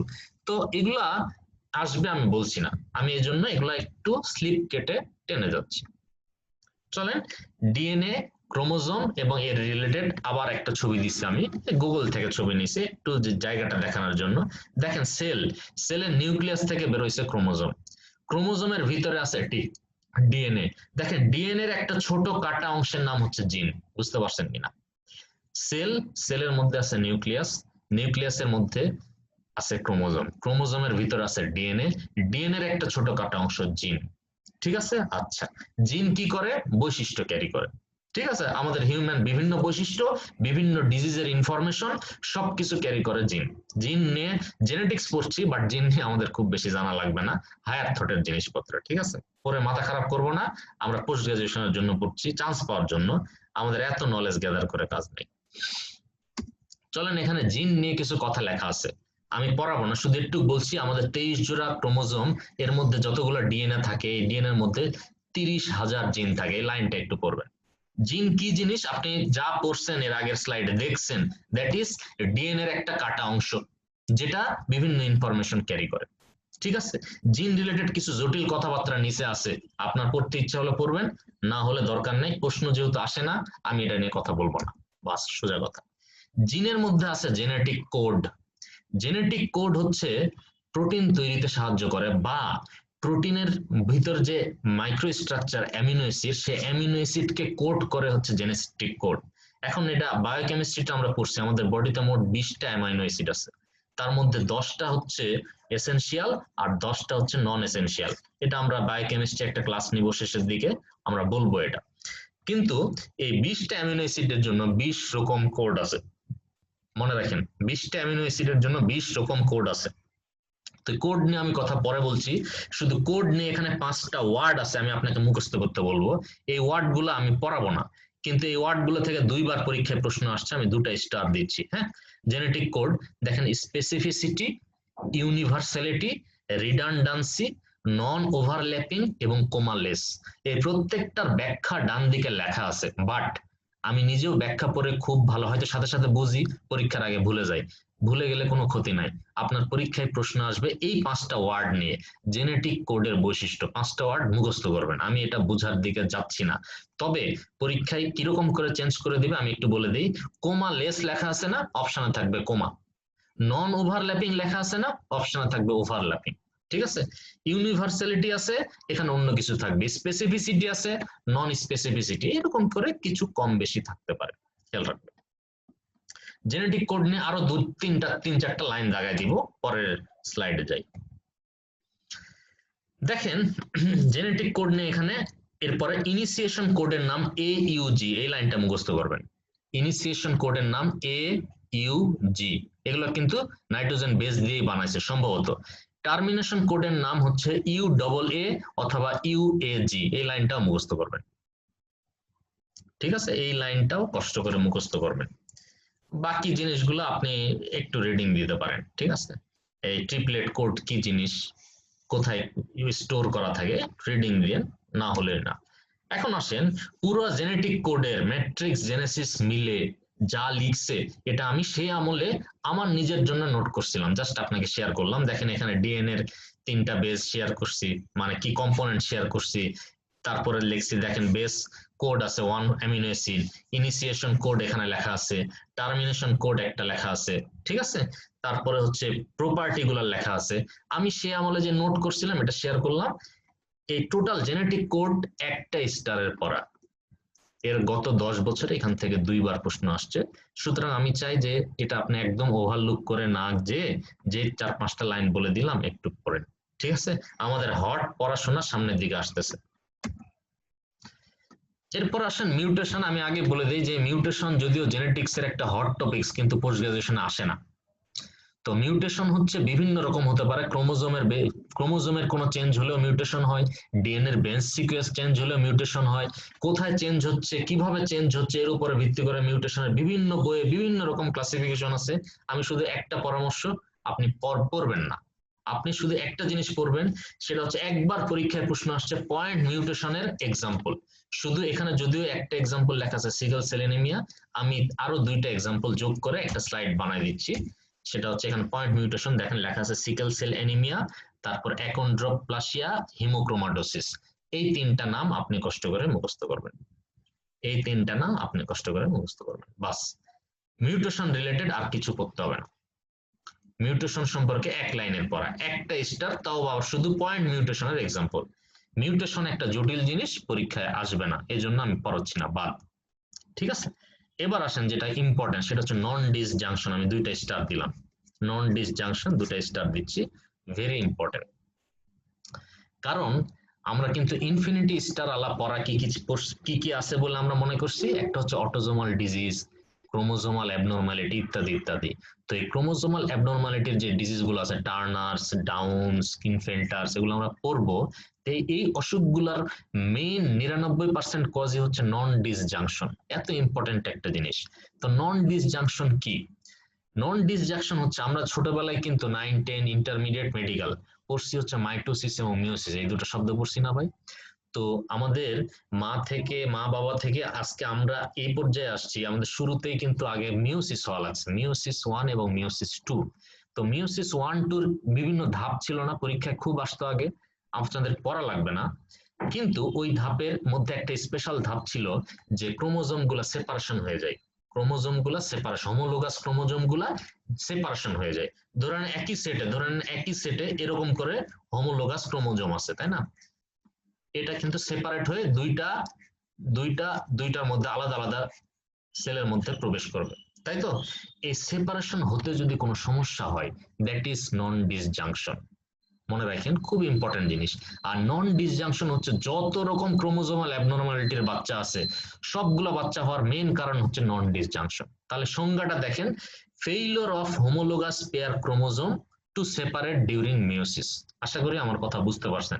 সহজ করে এর চেয়ে ভালো করে বলা আমার পক্ষে সম্ভব না। এখন প্রশ্ন হচ্ছে, কোন বাচ্চাগুলা ক্রোমোজোমাল অ্যাবনর্মালিটি বা নন ডিসজাংশন হওয়ার সম্ভাবনা বেশি? Very important. কোন বাচ্চাগুলো বেশি? একটা হচ্ছে মায়ের বয়স যেন যদি বেশি হয়, তারপরে বাবা মার যদি রেডিয়েশনের এক্সপোজার থাকে, বাবা মা বিয়ে করছে 20 বছর বয়সে কিন্তু বাচ্চা নিচ্ছে 35 বছর বয়সে, মানে ডিলেড ফার্টিলাইজেশন। তারপরে হচ্ছে জেনেটিক অ্যাবনর্মালিটি, অথবা ওসিপির, যাদের লং টার্ম ওসিপির হিস্ট্রি আছে, বাবা মার যদি স্মোকিং বা অ্যালকোহল খাওয়ার হিস্ট্রি থাকে, তাহলে এগুলো ক্ষেত্রে ক্রোমোজোমাল অ্যাবনর্মালিটির চান্স বেশি, সেই ক্ষেত্রে নন ডিসজাংশনেরও চান্স বেশি। জায়গাটা একটু গুরুত্ব দিয়ে পড়েন। বা অনেকেই আমার আজকে এই ক্লাসের মধ্যে 3-4 জন এরকম ঢুকছেন যে যারা কনসেপশনের জন্য আসছেন, পোস্ট গ্রাজুয়েশন পরীক্ষা দেরি আছে বা দিবেন না বা অলরেডি কোর্সে আছেন, তাদের জন্য এটা বলতেছি, অল কাইন্ডস অফ জেনেটিক ডিজিজের একটা বড় অন্যতম কজ হচ্ছে নন ডিসজাংশন। এটা ভালো করে বুঝতে হবে, ঠিক আছে? চলেন আমি একটা ছবি দেখাইছি, যা পড়াইছি এই ছবি আমি নেট থেকে, গুগল থেকে নামাইছি। দেখেন, নর্মাল দেখেন, এই দুইটা সেল ছিল, দুইটা সেল মিলে মিওসিস 1 এর সময় দুইটা সেল হলো, যেখানে ক্রোমোজোম নাম্বার দেখেন, দুইটা লাল দুই জায়গায় চলে গেছে, দুই নীল দুই জায়গায় চলে গেছে, খেয়াল করে দেখেন। এরপরে আবার নিচের দিকে যদি আসেন, মিওসিস 2, সেখানে আবার দুইটা করে হয়েছে এবং সব জায়গায় সমান আছে। এবার আসেন মাঝখানেরটা, দেখেন মাঝখানেরটার মিওসিস 1 ঠিক থাকলেও মিওসিস 2 তে যে দেখেন দুইটা সেল কিন্তু উল্টাপাল্টা করছে, এক জায়গায় একটা ক্রোমোজোম, এক জায়গায় 3টা ক্রোমোজোম। আবার একদম সবচেয়ে ডানেরটাতে যান, সেখানে দেখেন মিওসিস 1 এও ঝামেলা, মিওসিস 2 তেও ঝামেলা। কারণ কি ঝামেলা? ক্রোমোজোমের সমবন্টন হয়নি, ক্রোমোজোমের যে সেট, সেই সেটের সমবন্টন না হওয়ার কারণে নন ডিসজাংশন হয়, যার কারণে বড় বড় ক্রোমোজোমাল অ্যাবনর্মালিটি হয়। আশা করি আপনি বুঝতে পারছেন। তাহলে নন ডিসজাংশনটা একটু গুরুত্ব দিয়ে পড়বেন, ঠিক আছে? নেক্সট আসেন, নেক্সট হচ্ছে ক্যারিওটাইপিং। ক্যারিওটাইপিং খুব গুরুত্বপূর্ণ জিনিস এবং ক্যারিওটাইপিং সম্পর্কে অলরেডি আপনি ধারণা পেয়ে গেছেন। ক্যারিওটাইপিং হচ্ছে যে প্রসেসের মাধ্যমে একটা পেশেন্ট বা একটা মানুষের ক্রোমোজোম কে প্রকাশ করা হয়। আমি বাংলাতে আমার মতো করে বললাম, হ্যাঁ, যে বৈশিষ্ট্যের বা যে প্রক্রিয়ায় একটা মানুষের ক্রোমোজোমকে প্রকাশ করা হয়। একজন আনমিউট হয়ে গেছে, আমি দেখছি বিষয়টা, ঠিক আছে? Rough mute. এখন ক্যারিওটাইপিং কি বললাম? একজন মানুষের ক্রোমোজোমকে প্রকাশ করা হয়। তাহলে কি কি প্রকাশ করব? আমি ওই মানুষের ক্রোমোজোম নাম্বার কত আছে এটা প্রকাশ করব, ওই মানুষের ক্রোমোজোমের কোনো অ্যাবনর্মালিটি আছে কিনা এটা প্রকাশ করব, ওই মানুষের ক্রোমোজোম গুলা দেখতে কিরকম সেটা প্রকাশ করব, অবশ্যই এটার জন্য ছবি লাগবে। তারপর হচ্ছে ওই মানুষের সেক্স ক্রোমোজোম কোনো সমস্যা আছে কিনা এটা দেখব, এবং সেক্স ক্রোমোজোম দেখে আমরা সিদ্ধান্ত নিব সে ছেলে না মেয়ে। এই টোটাল জিনিসটা ক্যারিওটাইপিং এর মধ্যে থাকবে। মানে এমন কিছু একটা দেখাবো বা বলবো আমরা, বা একটা রিপোর্ট দেবো। ধরেন আপনি একটা জেনেটিক্স বিশেষজ্ঞ, আপনি একটা রিপোর্ট দিলেন ক্রোমোজোমে, সেই রিপোর্ট দেখে এই ধারণাগুলো পাবো যে টোটাল তার ক্রোমোজোম নাম্বার কত, কোন অ্যাবনর্মালিটি আছে কিনা, যদি থাকে তাহলে কয় নাম্বার ক্রোমোজোমে অ্যাবনর্মালিটি আছে, কোন ক্রোমোজোম দেখতে কেমন, আপনারা জানেন যে সেন্ট্রোমিয়ারের উপর ভিত্তি করে ক্রোমোজোম বিভিন্ন রকম হতে পারে, সেক্স ক্রোমোজোম ঠিক আছে কিনা, সেক্স ক্রোমোজোম দেখে আমরা সিদ্ধান্ত নিব ছেলে না মেয়ে। বুঝতে পারছেন? এখানে ক্যারিওটাইপিং এর স্টেপস দিছে, আমি আগে বলে দিচ্ছি, পড়া লাগবে না, স্টেপস পড়বেন না, শুধু একটু মাথায় রাখেন ক্যারিওটাইপিং হচ্ছে বিভিন্ন সেলের ক্রোমোজোম নিয়ে গবেষণা করা, কিন্তু স্টেপস পরীক্ষা আসবে না, পরীক্ষা যেটা আসবে পরের স্লাইডে আছে। তো তার আগে আমি আপনাকে একটা ছবি দেখাচ্ছি, দেখেন ক্রোমোজোম সম্পর্কে ছবি দেখাচ্ছি, যে কালো মার্ক করে 23 জোড়া ক্রোমোজোম দেখানো আছে, দিস ইজ ক্যারিওটাইপিং। এটা হচ্ছে ফুল ফেজের ছবি। আর আপনি শর্ট করে যদি এটাকে লিখতে চান তাহলে ক্যারিওটাইপিং এর শুরুতে লিখতে হয়, শুরুতে 1 নম্বরে আমি লিখতে হয় total chromosome number, total chromosome number. Karyotyping শুরুতে লিখতে হয় টোটাল ক্রোমোজোম নাম্বার।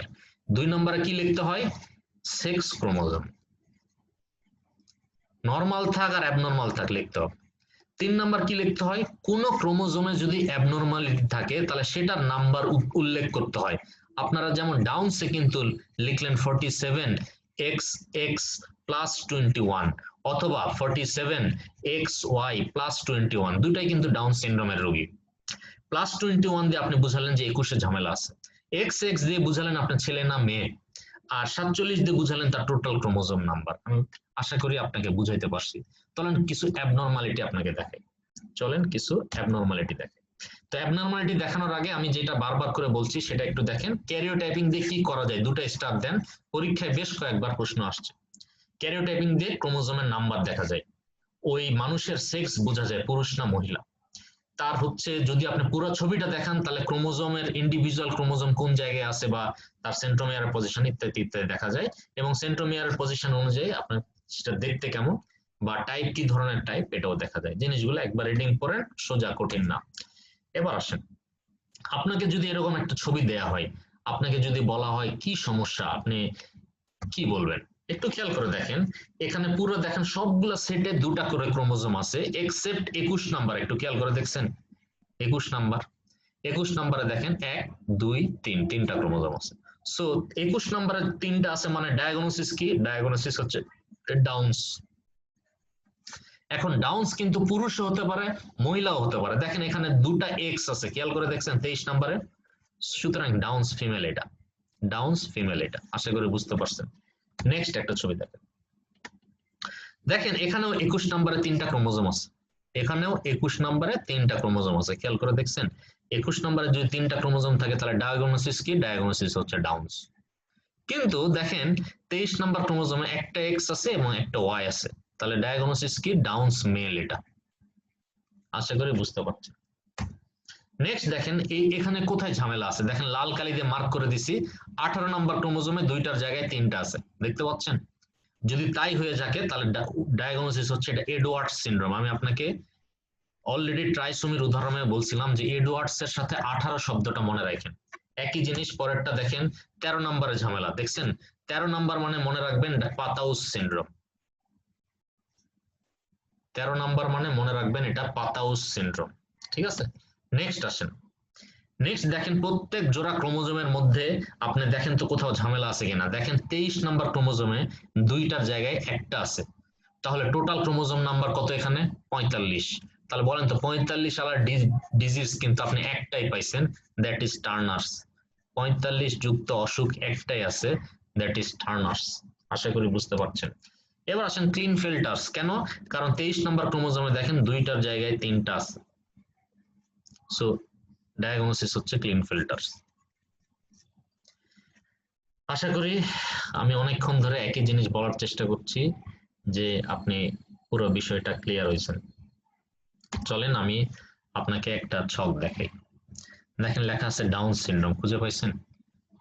দেখেন 21। আমি যেই জিনিস কিন্তু আগে একবার পড়াইছি মনে করাই দিচ্ছি। এডওয়ার্ডস 18 মনে রাখেন, পাটাউস 13 মনে রাখেন, এবং প্রত্যেকটাই কিন্তু অটোজোমের সমস্যা, নট সেক্স ক্রোমোজোম। এজন্য এগুলা পুরুষও হতে পারে মহিলাও হতে পারে। এজন্য দেখেন ডান দিকে XY ও আছে XX ও আছে, পুরুষ মহিলা যে কেউ হতে পারে। বাট ক্লিনফেল্টার্স এটা অলওয়েজ পুরুষ। আমি এটা নিয়ে সামনে পরে বলতেছি। এটা পুরুষ হওয়ার মেন কারণ হচ্ছে এখানে Y আছে তাই, ঠিক আছে? এছাড়া আর কি কি নিউমেরিক্যাল ঝামেলা আছে? ট্রিপল এক্স সিনড্রোম, এটাকে কিভাবে প্রকাশ করবো? 47 XXX। টার্নার সিনড্রোম কিভাবে প্রকাশ করো 45XO, এই তো এটাই তো এক জিনিসই আমি বারবার করে বলছি, তাই না? তাহলে এই একটা সেট আমাদের পড়া হলো, এর দু একটা প্রশ্ন দেখে চলেন। উপরে আছে দেখেন, আমি ম্যাট্রিক্স থেকে ছবি নিছি, ম্যাট্রিক্স গাইড আপনাদের যাদের আছে জানেন যে ভিতরে অনেক কালো করে দিছে ওরা, যাতে নকল করতে না পারে। কিন্তু আমার মতো লোক, আমি তো আর কম্পিউটার টিপে টিপে লেকচার শিট বানাতে পারবো না, আমি কালো জিনিসের ছবি দিছি ভাই। দেখেন ক্যারিওটাইপ ইন্ডিকেট সেক্স ক্রোমোজোমাল অ্যানিউপ্লয়েডি। দেখেন সেক্স ক্রোমোজোমের সমস্যা এখানে কি কি আছে দেখেন, 47 দিয়ে ট্রিপল এক্স আছে, তাহলে দেখেন এই সেক্স ক্রোমোজোমে ঝামেলা, এখানেও সেক্স ক্রোমোজোমে ঝামেলা। বাট এখানে দেখেন সমস্যা এক্স ওয়াই এর মধ্যে না, সমস্যা হচ্ছে 21-এর মধ্যে, এই জন্য এটা ফলস। এখানে দেখেন 47XO, এটা দিতেই ভুল করছে, এটা কোনো ইয়েই হয়নি, ক্যারিওটাইপিংই হয়নি। আবার এটা দেখেন একই মানুষের মধ্যে যদি এক্স এক্স এবং এক্স ওয়াই দুইটাই থাকে, তাহলে আমি কি বলছি, ডিফারেন্ট সেল লাইন, সুতরাং এটাও ফলস। ওরা চাইছে হচ্ছে অ্যানিউপ্লয়েডির উদাহরণ, ঠিক আছে? এরপরেরটাও দেখেন যে ক্যারিওটাইপিং গিভস অ্যান আইডিয়া অ্যাবাউট, এই রিলেটেড একটা পোস্ট বা একটা পেজ আমি কিন্তু অলরেডি আপনাকে পড়াইছি, ক্যারিওটাইপিং দিয়ে কি হতে পারে, ক্রোমোজোমের নাম্বার দেখা হয়, টাইপ অফ ক্রোমোজোম দেখা হয়, স্ট্রাকচার দেখা হয়, এগুলো পারবেন আশা করছি। পরেরটাও একই, ট্রাইসোমির উদাহরণ, এই প্রশ্নটা অনেকবার আসে, খুব সিম্পল প্রশ্ন কিন্তু আসে, কেন জানি আসে, সাবদের পছন্দ। তাহলে ট্রাইসোমির উদাহরণ কি, ডাউন সিনড্রোম কত নম্বরের ঝামেলা 21, এডওয়ার্ড সিনড্রোম কত নম্বরের ঝামেলা 18, ক্লিনফেল্টার সিনড্রোম কারণ কি এটা 23 নম্বর ক্রোমোজোমে XXY, তাই তো? মারফান্স হচ্ছে অটোজোমাল ডমিনেন্ট ডিজিজ, এটা ফলস। এই হচ্ছে ট্রাইসোমি। ক্যারিওটাইপিং, এই প্রশ্নটা একটু কঠিন ভাই, এই প্রশ্নটা একটু কঠিন। বলছে নিচের কোন ডিজিজে ক্যারিওটাইপিং করা যেতে পারে, তার মানে উদাহরণ হবে, উত্তর হবে যেই সিমটম গুলো এখানে লেখা আছে বা ডিজিজের নাম লেখা আছে, যে ডিজিজের ক্রোমোজোমের অ্যাবনর্মালিটি থাকতে পারে সেগুলোই তো আমরা ক্যারিওটাইপিং করব, তাই না? আপনারা সেল নিয়ে পরীক্ষা করবেন যে তার ক্রোমোজোমের সমস্যা আছে কিনা, তাহলে যে ডিজিজের সাথে ক্রোমোজোমের অ্যাবনর্মালিটি আছে তারই আপনি ক্যারিওটাইপিং করবেন। তাহলে দেখেন ডাউন সিনড্রোম আপনার ক্রোমোজোমাল অ্যাবনর্মালিটি আছে, ঠিক আছে? এরপর আসেন রিকারেন্ট প্রেগন্যান্সি লস কাদের হয়, যাদের ক্রোমোজোমাল অ্যাবনর্মালিটি আছে তাদেরই হয়, সুতরাং এটা পরীক্ষা করা উচিত আপনার। প্রাইমারি অ্যামিনোরিয়া কাদের হয়, টার্নার সিনড্রোমের বৈশিষ্ট্য, এটা আমি পড়াবো আপনাকে সামনে, আমি আপনাকে সামনে পড়াবো, জাস্ট বলে দিচ্ছি এটা টার্নার সিনড্রোমের বৈশিষ্ট্য। ফেলোর স্টেট্টোলজি বা কনজেনিটাল হার্ট ডিজিজ, তো ফেলোর স্টেট্টোলজি বা কনজেনিটাল হার্ট ডিজিজ এটাও ডাউন সিনড্রোমে হয়ে থাকে, সুতরাং আপনি এই সমস্যাগুলো থাকলে আপনি ক্যারিওটাইপিং করবেন। বাট মেনিনগোমাইলোসিল এই অসুখের সাথে কোনো ক্রোমোজোমাল অ্যাবনর্মালিটির সম্পর্ক নাই, এজন্য আমরা করব না। মেনিনগোমাইলোসিলের সাথে কোনো ক্রোমোজোমাল অ্যাবনর্মালিটির সম্পর্ক নাই, এজন্য আমরা করব না। এই পড়াটা একটু কঠিন, তবে পুরো ক্লাসটা শেষ করা হলে তখন আপনার মনে হয় এই পড়াটা পড়তে ঝামেলা হবে না। চলেন পরেরটাতে যাই। পরেরটাও একই প্রশ্ন দেখেন, ফলস গুলো আমি একটু আলোচনা করি, ফলস কেন দিছে, সিস্টিক ফাইব্রোসিস কেন ফলস, কারণ এটা অটোজোমাল রিসেসিভের উদাহরণ। অটোজোমাল রিসেসিভ তো ক্রোমোজোমাল অ্যাবনর্মালিটি না, সিঙ্গেল জিন ডিসঅর্ডার, সো এখানে আপনি ক্যারিওটাইপিং করে খুব সুবিধা করতে পারবেন না। হিমোফিলিয়াও তাই, অটোজোমাল রিসেসিভের উদাহরণ। ডুচেনি মাসকুলার ডিস্ট্রফি, এটা এক্স লিঙ্ক রিসেসিভের উদাহরণ। তো এগুলো ক্রোমোজোমাল অ্যাবনর্মালিটি না। এখন আপনার মনে হতেই পারে যে ভাই এগুলো যে অটোজোমাল রিসেসিভ, আপনি ফটফট করে বলতেছেন, আমি পারবো কখন? আপনি পড়লেই পারবেন, আমি পড়ার ওয়ে আপনাকে বলে দিব, সামনেই পড়া আছে। তাহলে এই হচ্ছে আমরা একটা সেট শেষ করলাম, আমাদের এখন বিশাল বড় বড় দুটা সেট, তিনটা সেট পড়া আছে, আমি আপনাকে বলছি। একটা হচ্ছে autosomal dominant recessive, x link recessive, এই তিনটার বৈশিষ্ট্য একটা প্রশ্ন আসবেই, এই তিনটার উদাহরণ একটা প্রশ্ন আসবেই, আর ডাউন্স টার্নার্স ক্লিনফেল্টার্স এই তিনটার বিশদ পড়াশোনা একটা প্রশ্ন আসবেই। চলেন এই তিনটা পড়লে আমাদের জেনেটিক্স ক্লাস শেষ, বলতে সহজ মনে হচ্ছে, বাট এই তিনটা পড়তে অনেক সময় লাগবে, 1 ঘন্টার বেশি সময় লাগবে, 1.5 ঘন্টার কাছাকাছি লাগতে পারে। তো চলেন আমরা ধীরে ধীরে পড়া শুরু করি। তাহলে ফার্স্ট আমরা পড়বো অটোজোমাল ডোমিনেন্ট। আপনারা যদি অনেকক্ষণ শুনতে শুনতে বিরক্ত হয়ে যান, আপনারা 5-10 সেকেন্ড রেস্ট নেন, আমিও চুপ করে থাকতেছি, বাট ডোমিনেন্ট খুব মাথা খুব শার্প নিয়ে সামনে শুরু করতে হবে। হ্যাঁ, আমি জাস্ট পেজটা বের করে রেখে দিচ্ছি, আপনি 5 সেকেন্ড শ্বাস নেন, গুরুত্বপূর্ণ জিনিস পড়তে যাচ্ছি সামনে।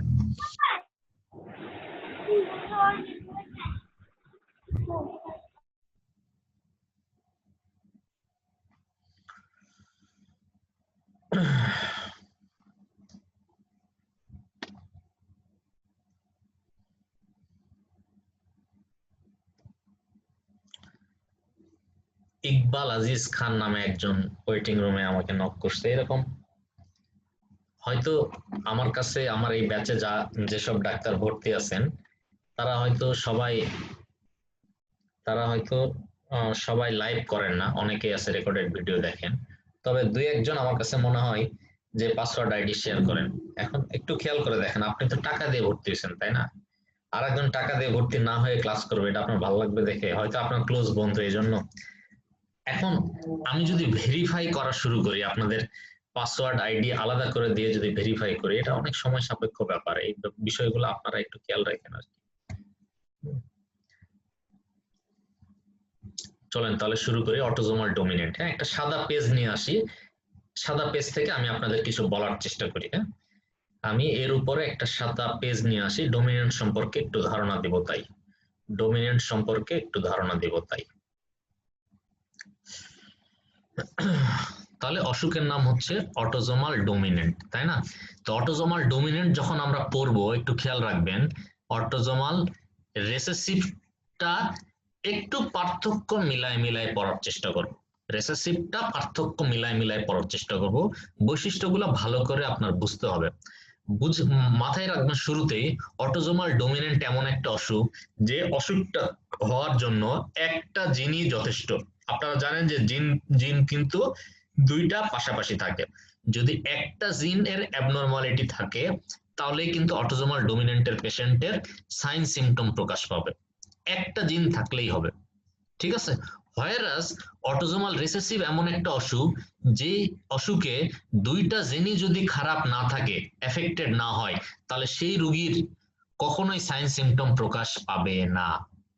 এখন আপনি তো বলতেই পারেন যে এখান থেকে এর যে বাচ্চাটা হবে, ধরে নেন এর সাথে অটোজোমাল রিসেসিভের সাথে একটা সাধারণ মানুষের বিয়ে হলো, বিয়ে হওয়ার ফলে এরকম একটা তার অফস্প্রিং এরকম হবে না, একটা নর্মাল একটা ভালো, তাহলে এরা হবে ক্যারিয়ার। একটু খেয়াল করেন, অটোজোমাল রিসেসিভের ক্ষেত্রে এরা হবে ক্যারিয়ার, যেখানে একটা ভালো এবং একটা এফেক্টেড জিন আছে। বাট অটোজোমাল ডমিনেন্ট কিন্তু আলাদা জিনিস। অটোজোমাল ডমিনেন্টে একটা থাকলেই এফেক্টেড হবে, সো এখানে কোনো নো ক্যারিয়ার। মাথায় রাখেন, অটোজোমাল ডমিনেন্টে কোনো ক্যারিয়ার নাই, অটোজোমাল ডমিনেন্টে কোনো ক্যারিয়ার নাই, ঠিক আছে? একটা জিনই যথেষ্ট ডিজিজের সাইন সিমটম করার জন্য, ঠিক আছে? এখন যেহেতু একটা জিন ভালো একটা জিন খারাপ থাকে এখানে, এজন্য এটাকে বলতেছে হেটারোজাইগোট স্টেসে থাকে, হেটারোজাইগাস স্টেসে থাকে স্টেট। এখন আমি শুরুতে একটা কথা বলা উচিত ছিল, সেটা হচ্ছে দুই অসুখে সবার আগে কিন্তু অটোজোমাল শব্দটা লেখা আছে, এতে অটোজোমাল। অটোজোমাল বলতে বোঝায় যে দেহকোষ। সুতরাং এখানে সেক্স ক্রোমোজোমের কোনো অ্যাবনরমালিটি নাই। সুতরাং দুই অসুখের ক্ষেত্রেই মেল এবং ফিমেল সমানভাবে এফেক্টেড। অটোজোমাল ডমিনেন্ট হোক আর রিসেসিভ হোক, দুইটা অসুখের ক্ষেত্রেই মেল এবং ফিমেল সমানভাবে এফেক্টেড। খেয়াল রাখবেন, দুটা অসুখের ক্ষেত্রেই মেল এবং ফিমেল সমানভাবে এফেক্টেড, ঠিক আছে? কিন্তু অটোজোমাল ডমিনেন্টের ক্ষেত্রে অসুখ হওয়ার জন্য হেটারোজাইগাস স্টেট থাকতে হবে, রিসেসিভের জন্য অসুখ হওয়ার জন্য হোমোজাইগাস স্টেটে থাকতে হবে।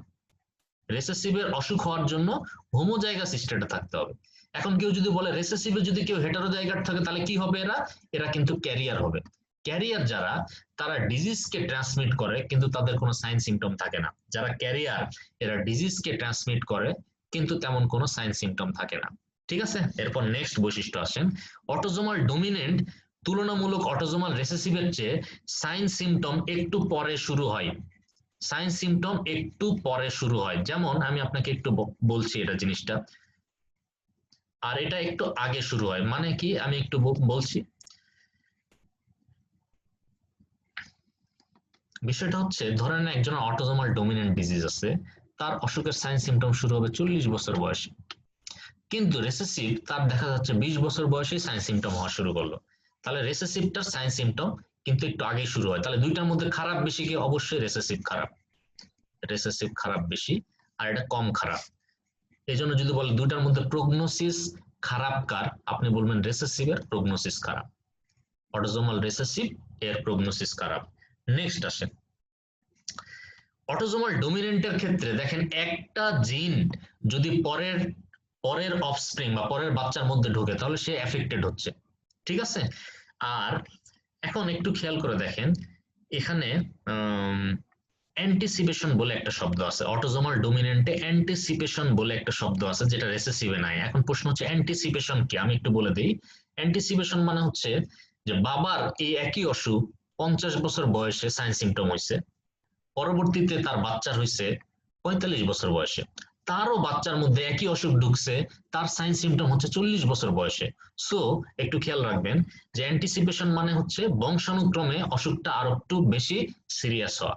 ঠিক আছে, আচ্ছা এরপরে আসেন অটোজোমাল ডোমিনেন্টে নিউ মিউটেশন বলে একটা কথা আছে। অটোজোমাল ডোমিনেন্টে নিউ মিউটেশন বলে একটা কথা আছে। নিউ মিউটেশন কি জিনিস একটু বলি।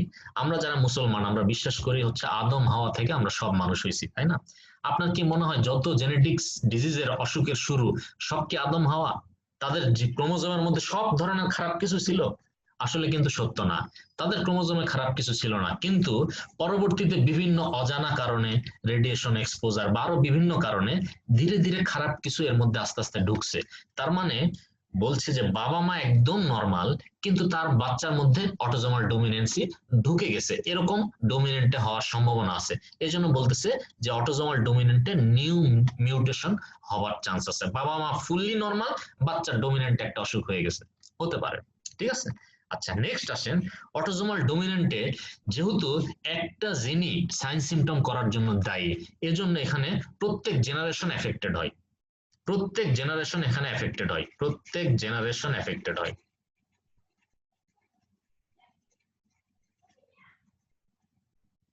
কিন্তু অটোজোমাল রিসেসিভ দেখেন এই যে এই লোকটা ইনি কিন্তু এফেক্টেড, যার দুইটাই খারাপ, কিন্তু এর পরের যে বাচ্চা সে কিন্তু এফেক্টেড না হয়ে হয়েছে ক্যারিয়ার, হয়েছে না? এখন এই ক্যারিয়ারের সাথে আপনি আরেকটা ক্যারিয়ারের বিয়ে যদি দেন তাহলে তার পরের জেনারেশন কিন্তু আবার খারাপ হবে। সুতরাং অটোজোমাল রিসেসিভে প্রত্যেকটা জেনারেশন এফেক্টেড হয় না। অটোজোমাল রিসেসিভে প্রত্যেকটা জেনারেশন এফেক্টেড হয় না। এবার আসেন আরেকটা কঠিন জিনিস পড়াই, সেটা হচ্ছে এই একদম সবচেয়ে বামে লিখতেছি, দেখেন তো অটোজোমাল ডোমিনেন্টে একটা মানুষের এরকম হলে, এরকম একটা জিন যদি খারাপ থাকে আমরা বলবো ডোমিনেন্ট, তাই তো? তো এই তার যে বাচ্চা হবে, তার একটা যদি বাচ্চা হয় তার মধ্যে এই জিনটা ঢোকার সম্ভাবনা কত পার্সেন্ট বলেন তো? 50% না? খেয়াল করে দেখছেন, হয় এটা যাবে অথবা এটা যাবে, তাই তো? তাহলে তার তার যদি একটা বাচ্চা হয় অটোজোমাল ডোমিনেন্টের, এই জিনটা ঢোকার সম্ভাবনা কিন্তু 50%। কিন্তু রেসেসিভের ধরেন একটা বাচ্চা যদি যায়, তার এই জিনটা ঢোকার সম্ভাবনা কত পার্সেন্ট বলেন তো? 100%। অটোজোমাল রিসেসিভে খারাপ জিনটা ঢোকার সম্ভাবনা তার বাচ্চার মধ্যে 100%, কিন্তু অটোজোমাল ডোমিনেন্টে খারাপ জিনটা ঢোকার সম্ভাবনা হচ্ছে 50%। এই জন্য ডোমিনেন্টে একটা কথা আছে, রিডিউসড পেনিট্রান্স। রিডিউসড পেনিট্রান্স মানে তার যে অফস্প্রিং একটা বাচ্চার মধ্যে ঢোকার সম্ভাবনা 50%, কিন্তু রেসেসিভে এই খারাপ জিনটা ঢোকার সম্ভাবনা 100%, কারণ তার মধ্যে দুটা খারাপ জিন আছে। আশা করি আমি বুঝাতে পারছি। আরো কিছু কথাবার্তা আছে, চলেন আমি লিখছি, ওখানে যদি কোনো ঝামেলা হয় আমি আস্তে আস্তে বলছি। আমি আবার ওই আগের পেজে চলে যাই, যে পেজ থেকে আমরা পড়ছিলাম। দেখেন ডোমিনেন্টের বৈশিষ্ট্য আমি হাতে লেখাটা দিছি, দেখেন লেখা আছে যেহেতু অসুখটা অটোজোমাল, ফার্স্ট লাইনটা দেখেন, both male and female are equally affected. কেন? অসুখটা অটোজোমাল তাই। 2 নম্বর দেখেন লেখা আছে হেটারোজাইগাস। হেটারোজাইগাস কেন? কারণ এই যে দেখেন একটা ভালো জিন একটা খারাপ জিন, এই জন্য হেটারোজাইগাস। ঠিক আছে, এরপরে লাস্টে লেখা আছে no carrier condition, very important. কারণ কি, একটা জিনই যেখানে খারাপ হলেই সাইন সিমটম হবে, সুতরাং এখানে ক্যারিয়ারের কোনো ব্যাপার স্যাপার নাই। আচ্ছা, এরপরে 3 এবং 4 নাম্বার পয়েন্ট রেসেসিভের সাথে তুলনা করে বলছি যে ডিজিজ প্রসেস বা সাইন সিমটম হতে দেরি হয়, এজন্য রেসেসিভের চেয়ে তুলনামূলক ভালো। এরপর 5 নাম্বার পয়েন্টটা অলরেডি আলোচনা করছি যে এখানে নিউ মিউটেশন রেট হাই, তার মানে বাবা মা পুরো সুস্থ ছিল, বাচ্চার হয়ে গেছে। ঠিক আছে, অ্যান্টিসিপেশন এটা আলোচনা করছি, যদিও পরীক্ষায় অ্যান্টিসিপেশন আসে না। 6 নাম্বার পয়েন্ট আলোচনা করছি রিডিউসড পেনিট্রান্স, মানে হচ্ছে এই বাবা মা থেকে বাচ্চার মধ্যে যাওয়ার সম্ভাবনা 50%। মানে ওই খারাপ জিন, ধরে নেন অসুখটা যদি এরকম হয় যেখানে একটা খারাপ জিন, তাহলে পরের বাচ্চার মধ্যে এই জিনটা যাওয়ার সম্ভাবনা 50%। কিন্তু একটা জেনারেশনে কিন্তু সবাই এফেক্টেড হবে, এই জন্য উপরের লাইনটা কেটে দিয়েন, এটা স্যাররা মানতে চাচ্ছে না, কোথাও লেখা দেখছিলাম। লেখেন নিচেরটা দেখেন, মে এফেক্ট এভরি জেনারেশন। যেহেতু একটা জিন গেলেই সাইন সিমটম হবে, এভরি জেনারেশন এফেক্টেড হবে। কিন্তু রেসেসিভে কিন্তু একটা জেনারেশন ক্যারিয়ার হয়ে যাবে পরে, ঠিক আছে।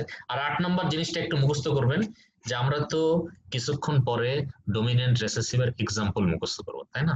তো এক্সাম্পল পড়তে যে দেখবো যে স্ট্রাকচারাল ডিজিজ গুলো আছে, যেমন achondroplasia, Huntington disease, neurological disease গুলো আছে, রিসেপ্টর দিয়ে যে ডিজিজ গুলো হয়, যেগুলোতে বডির কোনো না কোনো পার্টে সমস্যা হয়, কিংবা তার কথা বলতে সমস্যা বা কোনো না এক্সপ্রেশনের সমস্যা, এই রিলেটেড যত ডিজিজ আছে সব ডিজিজ হচ্ছে ডমিনেন্টের উদাহরণ। যত স্ট্রাকচারাল ডিজিজ আছে সব ডমিনেন্টের উদাহরণ, 2-4টা এক্সেপশন বাদে। এক্সেপশন গুলো আমরা পড়বো, ঠিক আছে। তাহলে ডমিনেন্ট নিয়ে এটাই আমার লেখা, যে লেখার সাথে বইয়ের লেখা একটু মিলান। দেখেন এই কথাগুলোই লিখছে, আমি জাস্ট লেকচার শিটে যা দিছি, বইয়ে যা আছে লেখা আছে এভরি জেনারেশন এফেক্টেড হতে পারে। দেখেন হাফ অফ অফস্প্রিং এফেক্টেড হতে পারে, কারণ কি? কারণ এখান থেকে তো অর্ধেক জেনারেশনের মধ্যে এটা যাবে, তাই না? মানে প্রত্যেক জেনারেশনের অর্ধেক বাচ্চার মধ্যে এটা ঢুকবে, যেহেতু autosomal both male female affected, ঠিক আছে। আনএফেক্টেড ইন্ডিভিজুয়াল দিয়ে কোনদিন অসুখ ট্রান্সমিট হবে না, কারণ আনএফেক্টেড মানে পুরোপুরি ভালো, মিউটেশন রেট হাই। এই 5টা লাইন বইয়ে দেওয়া আছে, আমি কিছু লাইন যোগ করছি পরীক্ষায় আসা লাইন থেকে, ঠিক আছে। চলেন কিছু প্রশ্ন সলভ করি। আপনারা যদি মানে টায়ার্ড হয়ে যান তাহলে একটু থেমে থেমে, আমি হয়তো একটু তাড়াতাড়ি বলছি, যদি তাড়াহুড়ো করে বলি আমাকে থামাই দেন, ঠিক আছে। দেখেন features of autosomal dominant disorder লেখা আছে আর expressed only in homozygous state, এটা ফলস, কারণ এটা রিসেসিভের উদাহরণ। Affect male more than female, আমি কিন্তু বলে দিছি যে অটোজোমাল মানেই মেল ফিমেল সমান। ফলোজ দ্য মেন্ডেলিয়ান ট্রেট, এটা আমার ফার্স্ট স্লাইডের পড়া ছিল, যারা অটোজোমাল ডমিনেন্ট রিসেসিভ ডিজিজ তারা মেন্ডেলকে ফলো করে, ঠিক আছে। আর expressed in receptor and structural protein, আমি আপনাকে বলে দিলাম যেগুলো স্ট্রাকচারাল অসুখ সেগুলো সব ডমিনেন্টের উদাহরণ, কাজে এটা ট্রু। আর may transmit to every generation, true, ঠিক আছে। আর একটা বলি চলেন, ওই আগপরেরটাও একই লেখা আছে, নিজে নিজে পড়ে নিন। তাহলে আপনি যদি এই 5টা বৈশিষ্ট্য পড়েন আপনি একটা প্রশ্ন মাস্ট কমন পাবেন, তবে খালি ডমিনেন্ট থেকে পাবেন না, রেসেসিভও পড়তে হবে। তাহলে চলেন রেসেসিভ পড়ি। রেসেসিভ আমি যা পড়াইছি আমার মনে হয় খুব বেশি আর পড়ানোর নাই, চলেন দেখেন। যেহেতু আবারও প্রথমে বলতেছি, যেহেতু অসুখটা এ দিয়ে শুরু, সুতরাং বোথ সেক্সেস আর ইকুয়ালি এফেক্টেড। এ মানে অটোজোমাল, অটোজোমের সাথে সেক্সের নো রিলেশন। এরপরে দেখেন disease manifest only in the homozygous state, homozygous মানে অসুখটার ক্রোমোজোমে 2টাই খারাপ জিন থাকতে হবে, তাই তো, এই জন্য এটা হোমোজাইগাস। কিন্তু যদি হেটারোজাইগাস হয় তারা কিন্তু ক্যারিয়ার, হেটারোজাইগাস গুলা ক্যারিয়ার, তারা আনএফেক্টেড থাকে, শুধুমাত্র ডিজিজটা ট্রান্সমিট করে, ঠিক আছে। আমি 3 এবং 4 নম্বর পয়েন্ট ডমিনেন্টের সাথে মিলাই পড়ছি যে এখানে ডিজিজের সাইন সিমটম আগে হয়, প্রগনোসিস তুলনামূলক খারাপ। 5 নম্বর পয়েন্টটা খুবই ইম্পর্টেন্ট, সেটা হচ্ছে চাচাতো মামাতো খালাতো ভাই বোনের মধ্যে বিয়ে হলে এই অসুখটা ছড়ায় পড়ার সম্ভাবনা বেশি থাকে। কারণ ধরে নেন একজন নিজে ক্যারিয়ার, একটা জিন খারাপ, আর একজন ক্যারিয়ারের সাথে বিয়ে হলো, সেই ক্যারিয়ারটা কিন্তু তার খালাতো মামাতো চাচাতো ভাই বোনের মধ্যে থাকার সম্ভাবনা বেশি। সো এখান থেকে কিন্তু একটা জিন একটা খারাপ হবে, এফেক্টেড হবে। সো আমরা কিন্তু এই থ্যালাসেমিয়া, যেমন আমরা কিন্তু বলি যে কাজিনদের সাথে বিয়ে করা যাবে না, কারণ কি থ্যালাসেমিয়া কিন্তু এরকম ব্যাপার আছে। এই জন্য থ্যালাসেমিয়ার ক্যারিয়ার যারা বা বিটা থ্যালাসেমিয়া মাইনর যারা, আমরা কিন্তু কাজিনদের সাথে বিয়ে করতে নিষেধ বলি, তাই না। এরপরে 6 নম্বর পয়েন্ট লেখা আছে কমপ্লিট পেনিট্রেশন, মানে কি বলছি যে এই যে খারাপ, এই খারাপ থেকে পরের যে বাচ্চা, তার বাচ্চার মধ্যে অবশ্যই 2টা জিনই ঢুকবে, এই জন্য এটা কমপ্লিট পেনিট্রেশন, ঠিক আছে। এবং সবচেয়ে নিচে লেখা আছে খুব ইম্পর্টেন্ট, মুখস্থ করবেন, মেটাবলিক অ্যাবনরমালিটি রিলেটেড যে কোনো ডিজিজ, বা একই কথা এনজাইমের অ্যাবনরমালিটি রিলেটেড যে কোনো ডিজিজ হচ্ছে অটোজোমাল রিসেসিভের উদাহরণ। এনজাইম অ্যাবনরমালিটি রিলেটেড যে কোনো ডিজিজ হচ্ছে অটোজোমাল রিসেসিভের উদাহরণ। চলেন একটা মানে পরে এটা বইয়ে লেখা আছে, আপনি পড়ে নিন। চলেন আমরা পারি কিনা একটা প্রশ্ন দেখি, চলেন। লেখা আছে autosomal recessive disease are transmitted on 50% offspring, true না ফলস? এটা ফলস কেন? কারণ এই ডিজিজের যে জিনটা এটা 100% অফস্প্রিং এর মধ্যে ঢুকবে। খেয়াল রাখেন, ডিজিজের যে জিনটা 100% এটাও ঢুকবে এটাও ঢুকবে, এই জন্য এটা ফলস। এরপর দেখেন remains as career in 50% offspring, এটা আবার ট্রু। কারণ কি দেখেন, আমি 2টা ক্রসিং করে দেখাই, দেখেন এটাও খারাপ এটাও খারাপ, ঠিক আছে। তাহলে 50% ক্ষেত্রে এরা মানে অফস্প্রিং এর মধ্যে এটা ক্যারিয়ার হিসেবে ঢুকবে, 50% অফস্প্রিং এর মধ্যে এরা ক্যারিয়ার হিসেবে ঢুকবে। আচ্ছা, can be manifested even if one parent affected, এটা ট্রু না false? Can be manifested even if one parent affected, এটা আসলে মনে হয় ফলস হওয়া উচিত, কারণ একটা প্যারেন্ট যদি এফেক্টেড হয় তাহলে ডিজিজ ম্যানিফেস্টেশন হবে না, তখনই হবে যদি একটা এফেক্টেড একটা ক্যারিয়ার হয়। বুঝতে পারছি, একটা এফেক্টেড একটা ক্যারিয়ার যদি হয় তাহলে আবার ডিজিজ একটা ক্যারিয়ার হলো, সেই ক্ষেত্রে কিন্তু একটা বাচ্চা খারাপ হবে। ঠিক আছে, এই হিসেবে ট্রু। ঠিক আছে, পরেরটা দেখেন, can be transmitted in offspring from apparently healthy parent, এটা আবার ট্রু। কেন ট্রু বলেন তো? হেলদি ক্যারিয়াররা হেলদি হয় না, দুটো ক্যারিয়ারের মধ্যে বিয়ে হলে কিন্তু ডিজিজ ট্রান্সমিট হবে, সেই হিসাবে এটা ট্রু। ঠিক আছে, আর more common among female children, এটা ফলস। অটোজোমাল ডিজিজ মেল ফিমেল সমান, অটোজোমাল ডিজিজ মেল ফিমেল সমান। আমি যা লেখা আপনাদের পড়াইছি ডমিনেন্ট রিসেসিভ থেকে, এখানে জাস্ট দুটা স্লাইড একসাথে করে দিছি আপনার বোঝার সুবিধার্থে, দুটা স্লাইড একসাথে করে দিছি। দেখেন দুই স্লাইডেরই 1 নম্বর কথা লেখা আছে বোথ মেল ফিমেল একইভাবে এফেক্টেড। ডমিনেন্ট আবার পুরাটা রিভাইজ দেন, যারা মাঝখানে খেল হারায় ফেলছেন রিভাইজ দেন। ডমিনেন্ট হচ্ছে হেটারোজাইগাস, সিঙ্গেল ডোজ, ক্যারিয়ার নাই। একইভাবে রিসেসিভ কিন্তু হোমোজাইগাস, যারা হেটারোজাইগাস তাদেরকে বলতেছে ক্যারিয়ার, তারা কিন্তু ডিজিজ ট্রান্সমিট করে, কোনো ক্লিনিক্যাল ফিচার থাকে না। ডমিনেন্টের সাইন সিমটম পরে আসে, তুলনামূলক ভালো। রিসেসিভের সাইন সিমটম আগে আসে, তুলনামূলক খারাপ। ডমিনেন্টের ক্ষেত্রে নিউ মিউটেশন হয়, অ্যান্টিসিপেশন হয়, রিসেসিভ এরকম হয় না। বাট রিসেসিভ যে ক্যারিয়ারদের মধ্যে বিয়ে হলে এফেক্টেড হওয়ার চান্স থাকে, এজন্য বলছে কনস্যাঙ্গুইনাস ম্যারেজ, মামাতো খালাতো মামাতো চাচাতো ভাই বোনদের মধ্যে বিয়ে হলে সমস্যা আছে। ডমিনেন্টে রিডিউস পেনিট্রেন্স, কারণ ডমিনেন্ট একটা যে জিনিস থেকে পরের জেনারেশনে যে কোনো বাচ্চার মধ্যে যাওয়ার সম্ভাবনা 50%, কিন্তু এখানে কমপ্লিট পেনিট্রেশন মানে পরের জেনারেশনের বাচ্চার মধ্যে ওই জিনটা যাওয়ার সম্ভাবনা 100%। ডমিনেন্ট সাধারণত স্ট্রাকচারাল অ্যাবনরমালিটির উদাহরণগুলো হয়, আর রিসেসিভ সাধারণত মেটাবলিক বা এনজাইমেটিক অ্যাবনরমালিটির অসুখগুলো হয়। আশা করছি আপনি বুঝতে পারছেন। রিসেসিভের পার্থক্য পরের যেটা, সেটা বইয়ে লেখা আছে, এটা আর আমি পড়াচ্ছি না। এবার আসেন এক্স লিঙ্কড রিসেসিভ। আমি একটু বলে নেই, এক্স লিঙ্ক ডমিনেন্ট বলে কোনো ডিজিজ আপনার পড়ার দরকার নাই, শুধু রিসেসিভ পড়লেই চলবে। ঠিক আছে, তাহলে এক্স লিঙ্ক রিসেসিভ সম্পর্কে আমাদের ধারণা, আমার মনে হয় ক্লাস 8 এর বর্ণান্ধতা নামে একটা পড়া ছিল, ওর মধ্যে আমাদের ধারণা আছে। তো বর্ণান্ধতা যে পড়ছিলাম ওর মধ্যেই আছে। এখানে মেন সমস্যা হচ্ছে এক্স ক্রোমোজোমের মধ্যে। মনে রাখেন, কারো যদি একটা এক্স ক্রোমোজোম থাকে এবং সেটা এফেক্টেড হয় তাহলে তার ডিজিজ এফেক্টেড হবে। কিন্তু কারো যদি দুইটা এক্স থাকে, একটা এফেক্টেড একটা নর্মাল, সেক্ষেত্রে সে ক্যারিয়ার হয়ে যাবে। এই কারণেই দেখেন, এটা তো ফিমেল এক্স আর এক্স ড্যাশটা হচ্ছে এফেক্টেড, মানে খারাপ জিন আর কি। তো এই ফিমেল কিন্তু ক্যারিয়ার, মাথায় রাখেন। কিন্তু একটা মেলের মধ্যে দেখেন একটা ওয়াই আছে আর একটা এফেক্টেড এক্স আছে, সুতরাং এটা কিন্তু এফেক্টেড। ঠিক আছে, আর দেখেন এক্স এক্স দুটা ফিমেলের দুই এক্স এ যদি খারাপ হয় তখন মাত্র সে এফেক্টেড হবে। ফিমেলের দুটা এক্স এ যদি খারাপ হয়,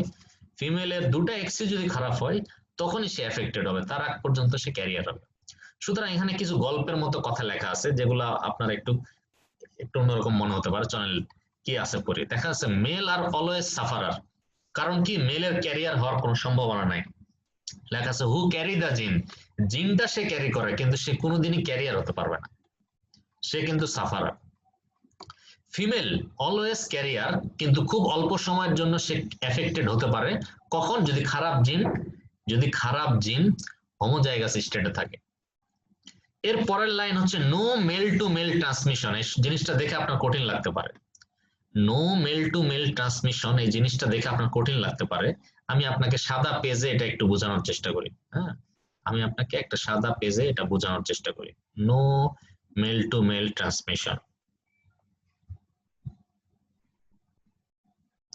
দেখেন, একটা ছেলে মানুষ যদি এফেক্টেড হয় তাহলে এক্স ওয়াই, এই এক্সটা তো এফেক্টেড, ঠিক আছে।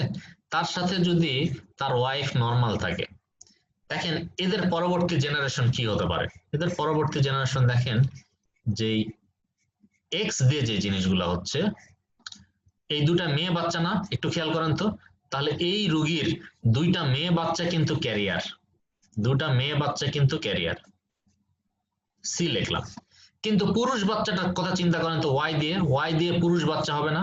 এই পুরুষ বাচ্চার মধ্যে কিন্তু কোনো অসুখ থাকবে না, খেয়াল করে দেখছেন, এই পুরুষ বাচ্চার মধ্যে কোনো অসুখ থাকবে না। এর জন্য লাইনটা দিছে কিন্তু no male to male transmission, মানে হচ্ছে কোনো পুরুষ যদি এফেক্টেড হয় তার ছেলে বাচ্চার কোনো সমস্যা হবে না, কিন্তু তার দুটা মেয়ে বাচ্চা ক্যারিয়ার থাকবে। আশা করি বুঝতে পারছেন, আশা করি বুঝতে পারছেন। চলেন আমরা আগের জায়গায় ফিরে যাই।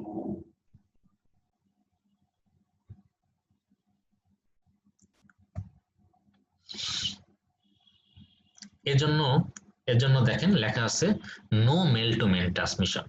পরের লাইন কিন্তু একই, দেখেন affected male have normal son, একটু আগে যেটা পড়ালাম, এফেক্টেড মেলের নরমাল সন, কিন্তু যে মেয়ে বাচ্চা হবে তারা হবে ক্যারিয়ার। ঠিক আছে, বাকি যে দুইটা পয়েন্ট আছে এটা অঙ্ক করে আপনারা নিজেরা মিলে নেবেন। আমি জাস্ট জিনিসটা রিডিং পড়ছি। Half of the son of the carrier mother, মানে ক্যারিয়ার মাদারের নিয়ে একটা আপনারা ইয়ে করবেন, মানে ছবি আঁকাবেন। ক্যারিয়ার মাদার, তার যে ছেলে বাচ্চা হবে তারা কিন্তু অর্ধেক, half of the son of the carrier mother are affected, আর ডটার গুলা ক্যারিয়ার হবে। এটা আপনারা নিজেরা অঙ্ক করে মিলাবেন। ঠিক আছে, পরেরটাও তাই, নিজেরা অঙ্ক করে মিলাবেন। চলেন প্রশ্ন কি আসছে একটু দেখি। দেখেন এক্স লিঙ্কড রিসেসিভ কন্ডিশন, দেখেন is manifest in female when the জিন ইজ হোমোজাইগাস। ট্রু দিবেন না ফলস দিবেন? অবশ্যই ট্রু, কারণ ফিমেলে তখনই হবে যদি দুইটাই খারাপ থাকে। Is transmitted by affected male and female carrier, অবশ্যই ট্রু, ফিমেল ক্যারিয়ার ট্রান্সমিট করে, মেলও ট্রান্সমিট করে। All daughters of an affected male are carrier, একটু আগে আমরা বললাম তাই না, এফেক্টেড মেল এর 50% ডটার, মানে ডটার গুলো সবই ক্যারিয়ার হবে, আর ছেলেগুলা সব নরমাল হবে, এই জন্য এটা ফলস। দেখেন লেখা আছে all sons of affected male are affected, সুতরাং এটা ফলস, কারণ আমরা একটু আগে বললাম no male to male transmission, একটু আগে পড়ছি তাই না। If a female carrier marriage a normal men, তাহলে এটা আপনারা নিজেরা অঙ্ক করে নিচেরটা মিলাই নিন, এটা আমি আর যাচ্ছি না। এই হচ্ছে আপনাদের অটোজোমাল ডোমিনেন্ট রেসেসিভ এবং এক্স লিঙ্কড রেসেসিভ। আমি কিন্তু এক্স লিঙ্কড ডোমিনেন্ট পড়তে নিষেধ করছি। এই তিনটা জিনিসের বৈশিষ্ট্য একদম গ্যারান্টি থাকেন, এখান থেকে একটা প্রশ্ন পাবেন ফিক্সড। আপনি যেই পরীক্ষায় দেন, এফসিপিএস এমডি যেই পরীক্ষায় দেন, এখান থেকে একটা প্রশ্ন পাবেন। সুতরাং এইটা না পড়ে দয়া করে জেনেটিক্স থেকে উঠবেন না। এবং যেহেতু এটা বারবার আসে, আমি এক খেয়াল করে দেখবেন যে আমি এটা আপনাকে বারবার আসে, সেটা একটা পেজে সুন্দর করে লিখবেন, লিখে মাঝে মাঝে একটু পড়বেন, অথবা আপনার মোবাইলে একটু ছবি তুলে রাখবেন, মাঝে মাঝে আপনি যে ফোন উল্টান একটু করে পড়বেন, যাতে পরীক্ষায় ভুল না হয়। নেক্সট যে সেটার মধ্যে যাচ্ছি আমরা, সেই সেটটা হচ্ছে অটোজোমাল ডোমিনেন্ট, অটোজোমাল রেসেসিভ এবং এক্স লিঙ্কড রেসেসিভের ডিজিজ গুলার নাম মুখস্থ করা। দেখেন তো ডিজিজ গুলার, এই তিনটা ডিজিজ মিলে নাম প্রায় 100টা ডিজিজ আছে, তিনটা ডিজিজ মিলে প্রায় 100টা ডিজিজ আছে। এই 100টা ডিজিজ পড়া কিন্তু চারটাখানি কথা না। এই 100টা ডিজিজ পড়ে একটা প্রশ্ন কমন পেতে হবে, এটা বললে তো আপনি বলবেন যে ভাই আমার পড়ার দরকার নাই, বউ হয়েছে, আপনি থামেন, আমি পড়বো না।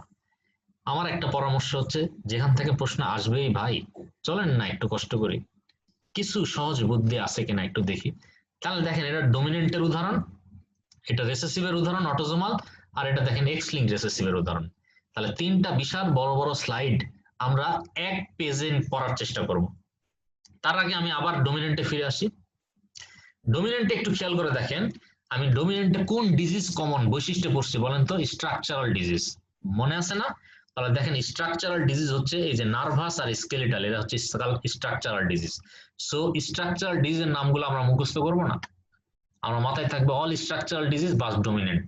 শুধু স্ট্রাকচারাল ডিজিজের মধ্যে যেগুলো এক্সেপশন আছে, যে স্ট্রাকচারাল ডিজিজ কিন্তু ডোমিনেন্টের উদাহরণ না, সেটাই আমরা পড়ব। স্ট্রাকচারাল ডিজিজ কিন্তু ডোমিনেন্টের উদাহরণ না, আমরা সেটাই পড়ব। কিন্তু ডোমিনেন্টে কোনটা মুখস্থ করব? ডোমিনেন্টে মুখস্থ করব, দেখেন এর আগে আমরা পড়লাম মেটাবলিক বা এনজাইমেটিক ডিজিজ মানে অটোজোমাল রেসেসিভ। তাহলে অটোজোমাল রেসেসিভ বাদে আর কোনো মেটাবলিক ডিজিজ থাকলে সেটা আমাদের মুখস্থ করতে হবে। তাহলে দেখেন এখানে নিচে আছে metabolic disease, familial hypercholesterolemia, acute intermittent porphyria, এগুলো আমাদের মুখস্থ করতে হবে। এগুলো আসলে আমরা যেন অটোজোমাল ডোমিনেন্ট দিতে পারি। আর দুই তিনটা ডিজিজ আছে, দেখেন পলিসিস্টিক কিডনি ডিজিজ পরীক্ষায় ভালোই আসে, জিআইটি রিলেটেড যে কোনো ডিজিজ, আর ব্লাডের দুটো ডিজিজ, একটা স্পেরোসাইটোসিস, একটা ভন ইলিভেন্ট ডিজিজ। এই 5-6টা মুখস্থ করবেন, আর মাথায় রাখবেন অল স্ট্রাকচারাল ডিজিজ যাই আসুক আপনি ডোমিনেন্টে দিবেন। ঠিক আছে, আবার রেসেসিভের মধ্যে যাই, চলেন অটোজোমাল রেসেসিভ। রেসেসিভে দেখেন শুরুতে মেটাবলিকের বিশাল বড় একটা লিস্ট আছে না? আপনি মেটাবলিক মানেই মাথায় রাখতে হবে, অল মেটাবলিক মানে চোখ বন্ধ করে এটা রেসেসিভ, এর উদাহরণ আমরা পড়বো না। মেটাবলিক মানে চোখ বন্ধ করে রেসেসিভ, এর উদাহরণ পড়বো না। কিন্তু যদি রেসেসিভের মধ্যে কিছু স্ট্রাকচারাল ডিজিজ থাকে সেটা আমরা পড়বো। এখানে লেখা আছে দেখেন এলার-ডানলস সিনড্রোম, এটা একটা মুখস্থ সাম ভ্যারাইটি, এটা দরকার নেই, এটা কেটে দিলাম। আপনি পড়বেন হচ্ছে ফ্রেডরিক্স অ্যাটাক্সিয়া, নিউরোজেনিক অ্যাট্রফি আর স্পাইনাল মাসকুলার অ্যাট্রফি। এই পুরো পাঁচটা জিনিস থাকে, এটা পড়বেন। দেখেন অ্যালক্যাপ্টোনিউরিয়া এখানে দিছে কিন্তু এটা ভুল করে দিছে, অ্যালক্যাপ্টোনিউরিয়া আপনি মেটাবলিক ডিজিজের মধ্যে ঢুকায় নেবেন, তাই না? তাহলে একটু খেয়াল করে দেখেন, অল স্ট্রাকচারাল ডিজিজ হচ্ছে autosomal dominant except Friedreich's ataxia, spinal atrophy আর নিউরোজেনিক মাসকুলার অ্যাট্রফি। ঠিক আছে? আবার দেখেন অল মেটাবলিক ডিজিজ আর autosomal recessive except acute intermittent porphyria and familial hypercholesterolemia. এই যে এই দুইটা মনে রাখলেই কিন্তু হচ্ছে। ঠিক আছে? আচ্ছা, এছাড়াও এখানে দুটো ব্লাডের ডিজিজ আছে, একটা সিকেল সেল অ্যানিমিয়া, একটা থ্যালাসেমিয়া, মুখস্থ করবেন। আর এন্ডোক্রাইন এটাও পরীক্ষায় আসে, কনজেনিটাল অ্যাডেনাল হাইপারপ্লাসিয়া আর সিস্টিক ফাইব্রোসিস, এই দুইটা জিনিস রেসেসিভ থেকে পড়তে হবে। আমি একসাথে গুছাই দিচ্ছি, একটু পরে দাঁড়ান। এখন আসেন এক্স লিঙ্কড। দেখেন এক্স লিঙ্কডে কিন্তু আমরা কিছু আলাদা করে পড়িনি যে এখানে এই জিনিস বেশি হয়।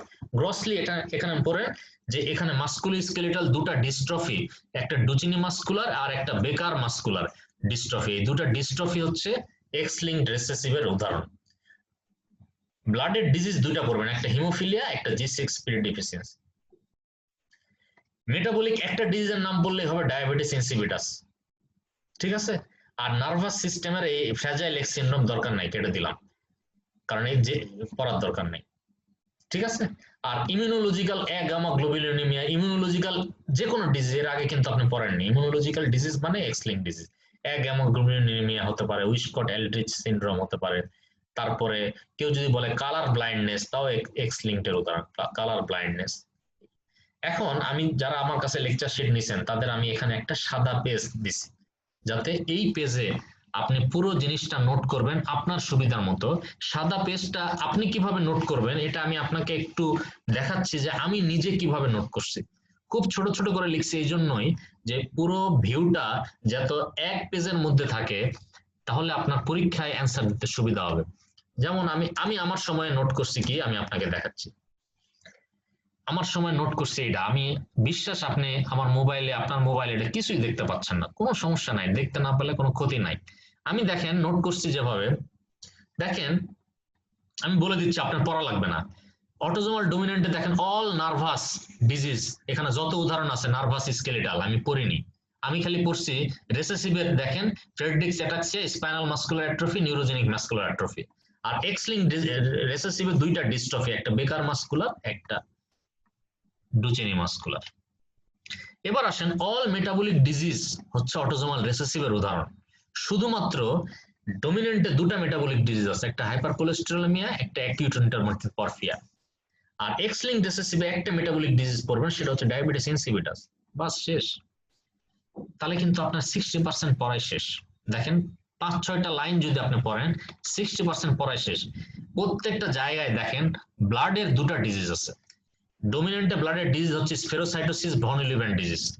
রেসেসিভে ব্লাডের ডিজিজ হচ্ছে সিকেল সেল অ্যানিমিয়া, থ্যালাসেমিয়া। আর এক্স লিঙ্কড ব্লাডের ডিজিজ হচ্ছে হিমোফিলিয়া, G6PD ডেফিসিয়েন্সি। এই 6টা খুবই ইম্পর্টেন্ট, খুবই ইম্পর্টেন্ট। 80% পড়া শেষ।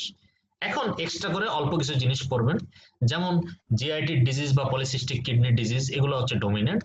তারপরে cystic fibrosis, congenital adrenal hyperplasia recessive. আর কালার ব্লাইন্ডনেস, ইমিউনোলজিক্যাল কিছু ডিজিজ, এগুলো হচ্ছে এক্স লিঙ্কড। ঠিক আছে?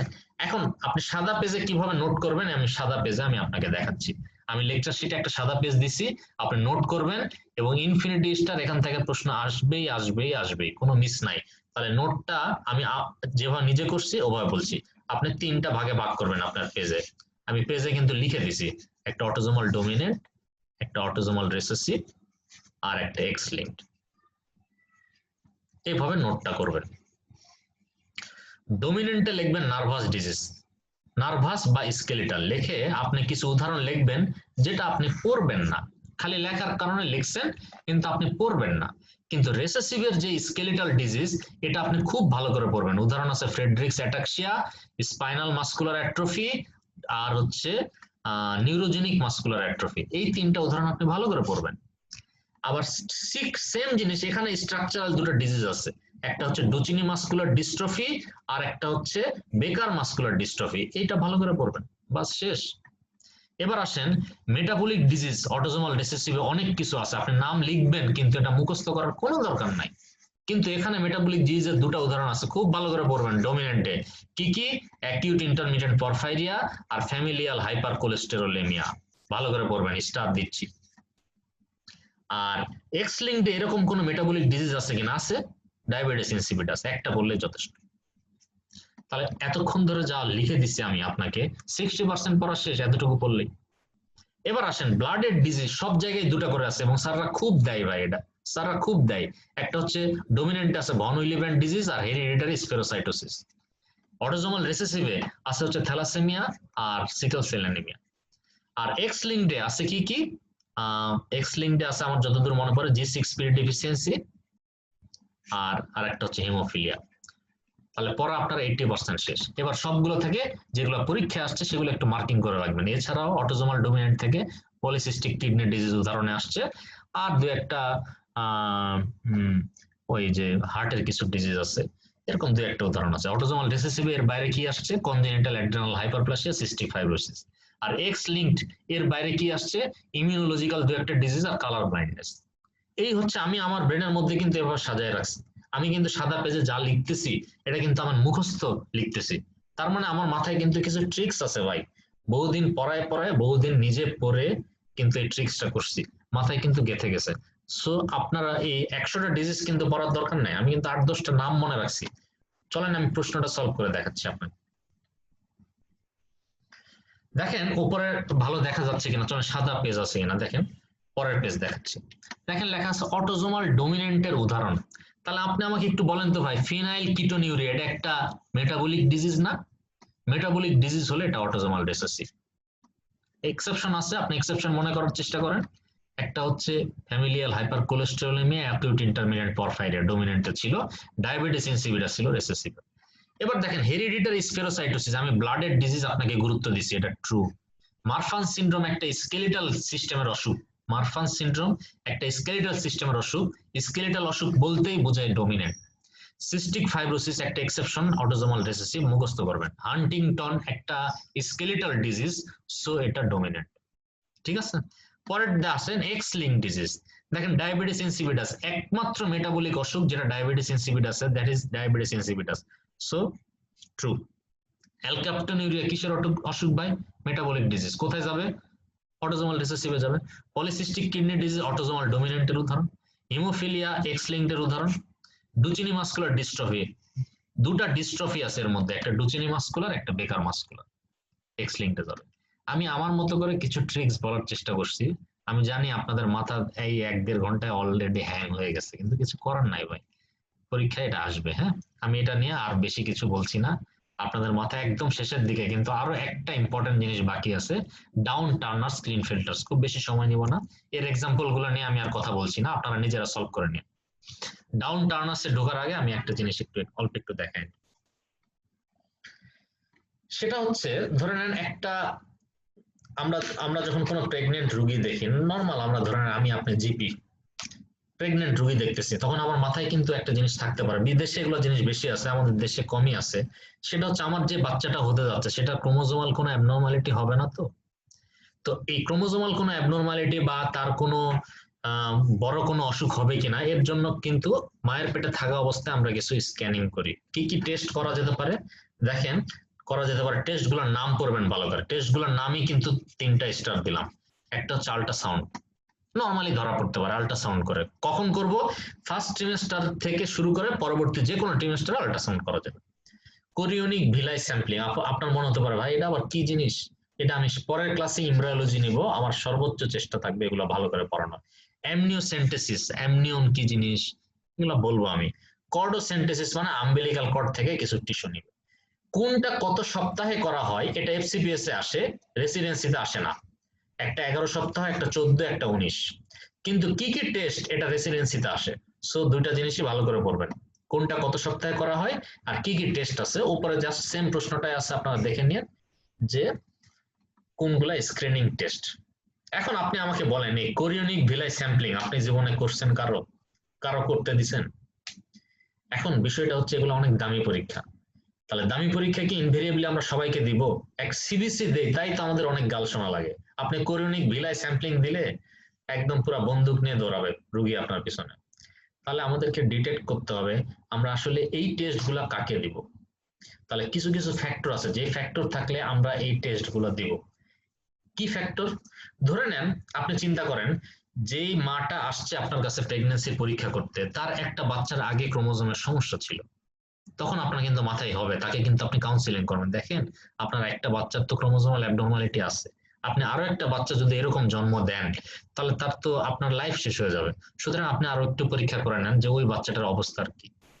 অথবা তার ফ্যামিলিতে, ওই হাজবেন্ড ওয়াইফের তার আগের ফ্যামিলিতে যদি এরকম কোনো হিস্ট্রি থাকে, অথবা মায়ের বয়স যদি বেশি থাকে, অথবা মা যদি রেডিয়েশন এক্সপোজার থাকে, মায়ের এর আগে বারবার বাচ্চা অ্যাবর্শন হয়ে যাওয়ার হিস্ট্রি থাকে, এরকম কিছু থাকলে আপনি তাকে ভালো গাইনিকোলজিস্ট দেখায় বলবেন যে আপনি আরো ভালো কিছু পরীক্ষা করেন, আপনি ঢাকাতে যান বা পারলে আরো বিদেশে যান, যাই করেন আপনি এই জিনিসগুলো একটু কনফার্ম করেন।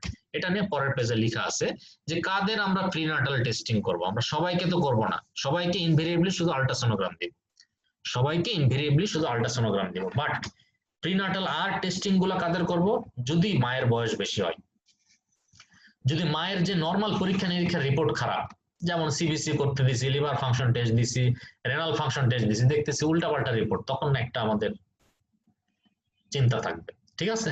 আগের বাচ্চার যদি খারাপ অবস্থা থাকে, যদি ফ্যামিলিতে কারো জেনেটিক ডিজিজ থাকে, আল্ট্রাসাউন্ড করে যদি আপনার অ্যাবনরমাল মনে হয়, যদি মায়ের রক্তের আলফা ফিটোপ্রোটিনের পরিমাণ বেশি থাকে, মায়ের বা ফ্যামিলিতে কারো যদি নিউরাল টিউব ডিফেক্ট থাকে, ঠিক আছে, তাহলে একটু পড়েন, এটাতে আমি দুইটা স্টার দিলাম।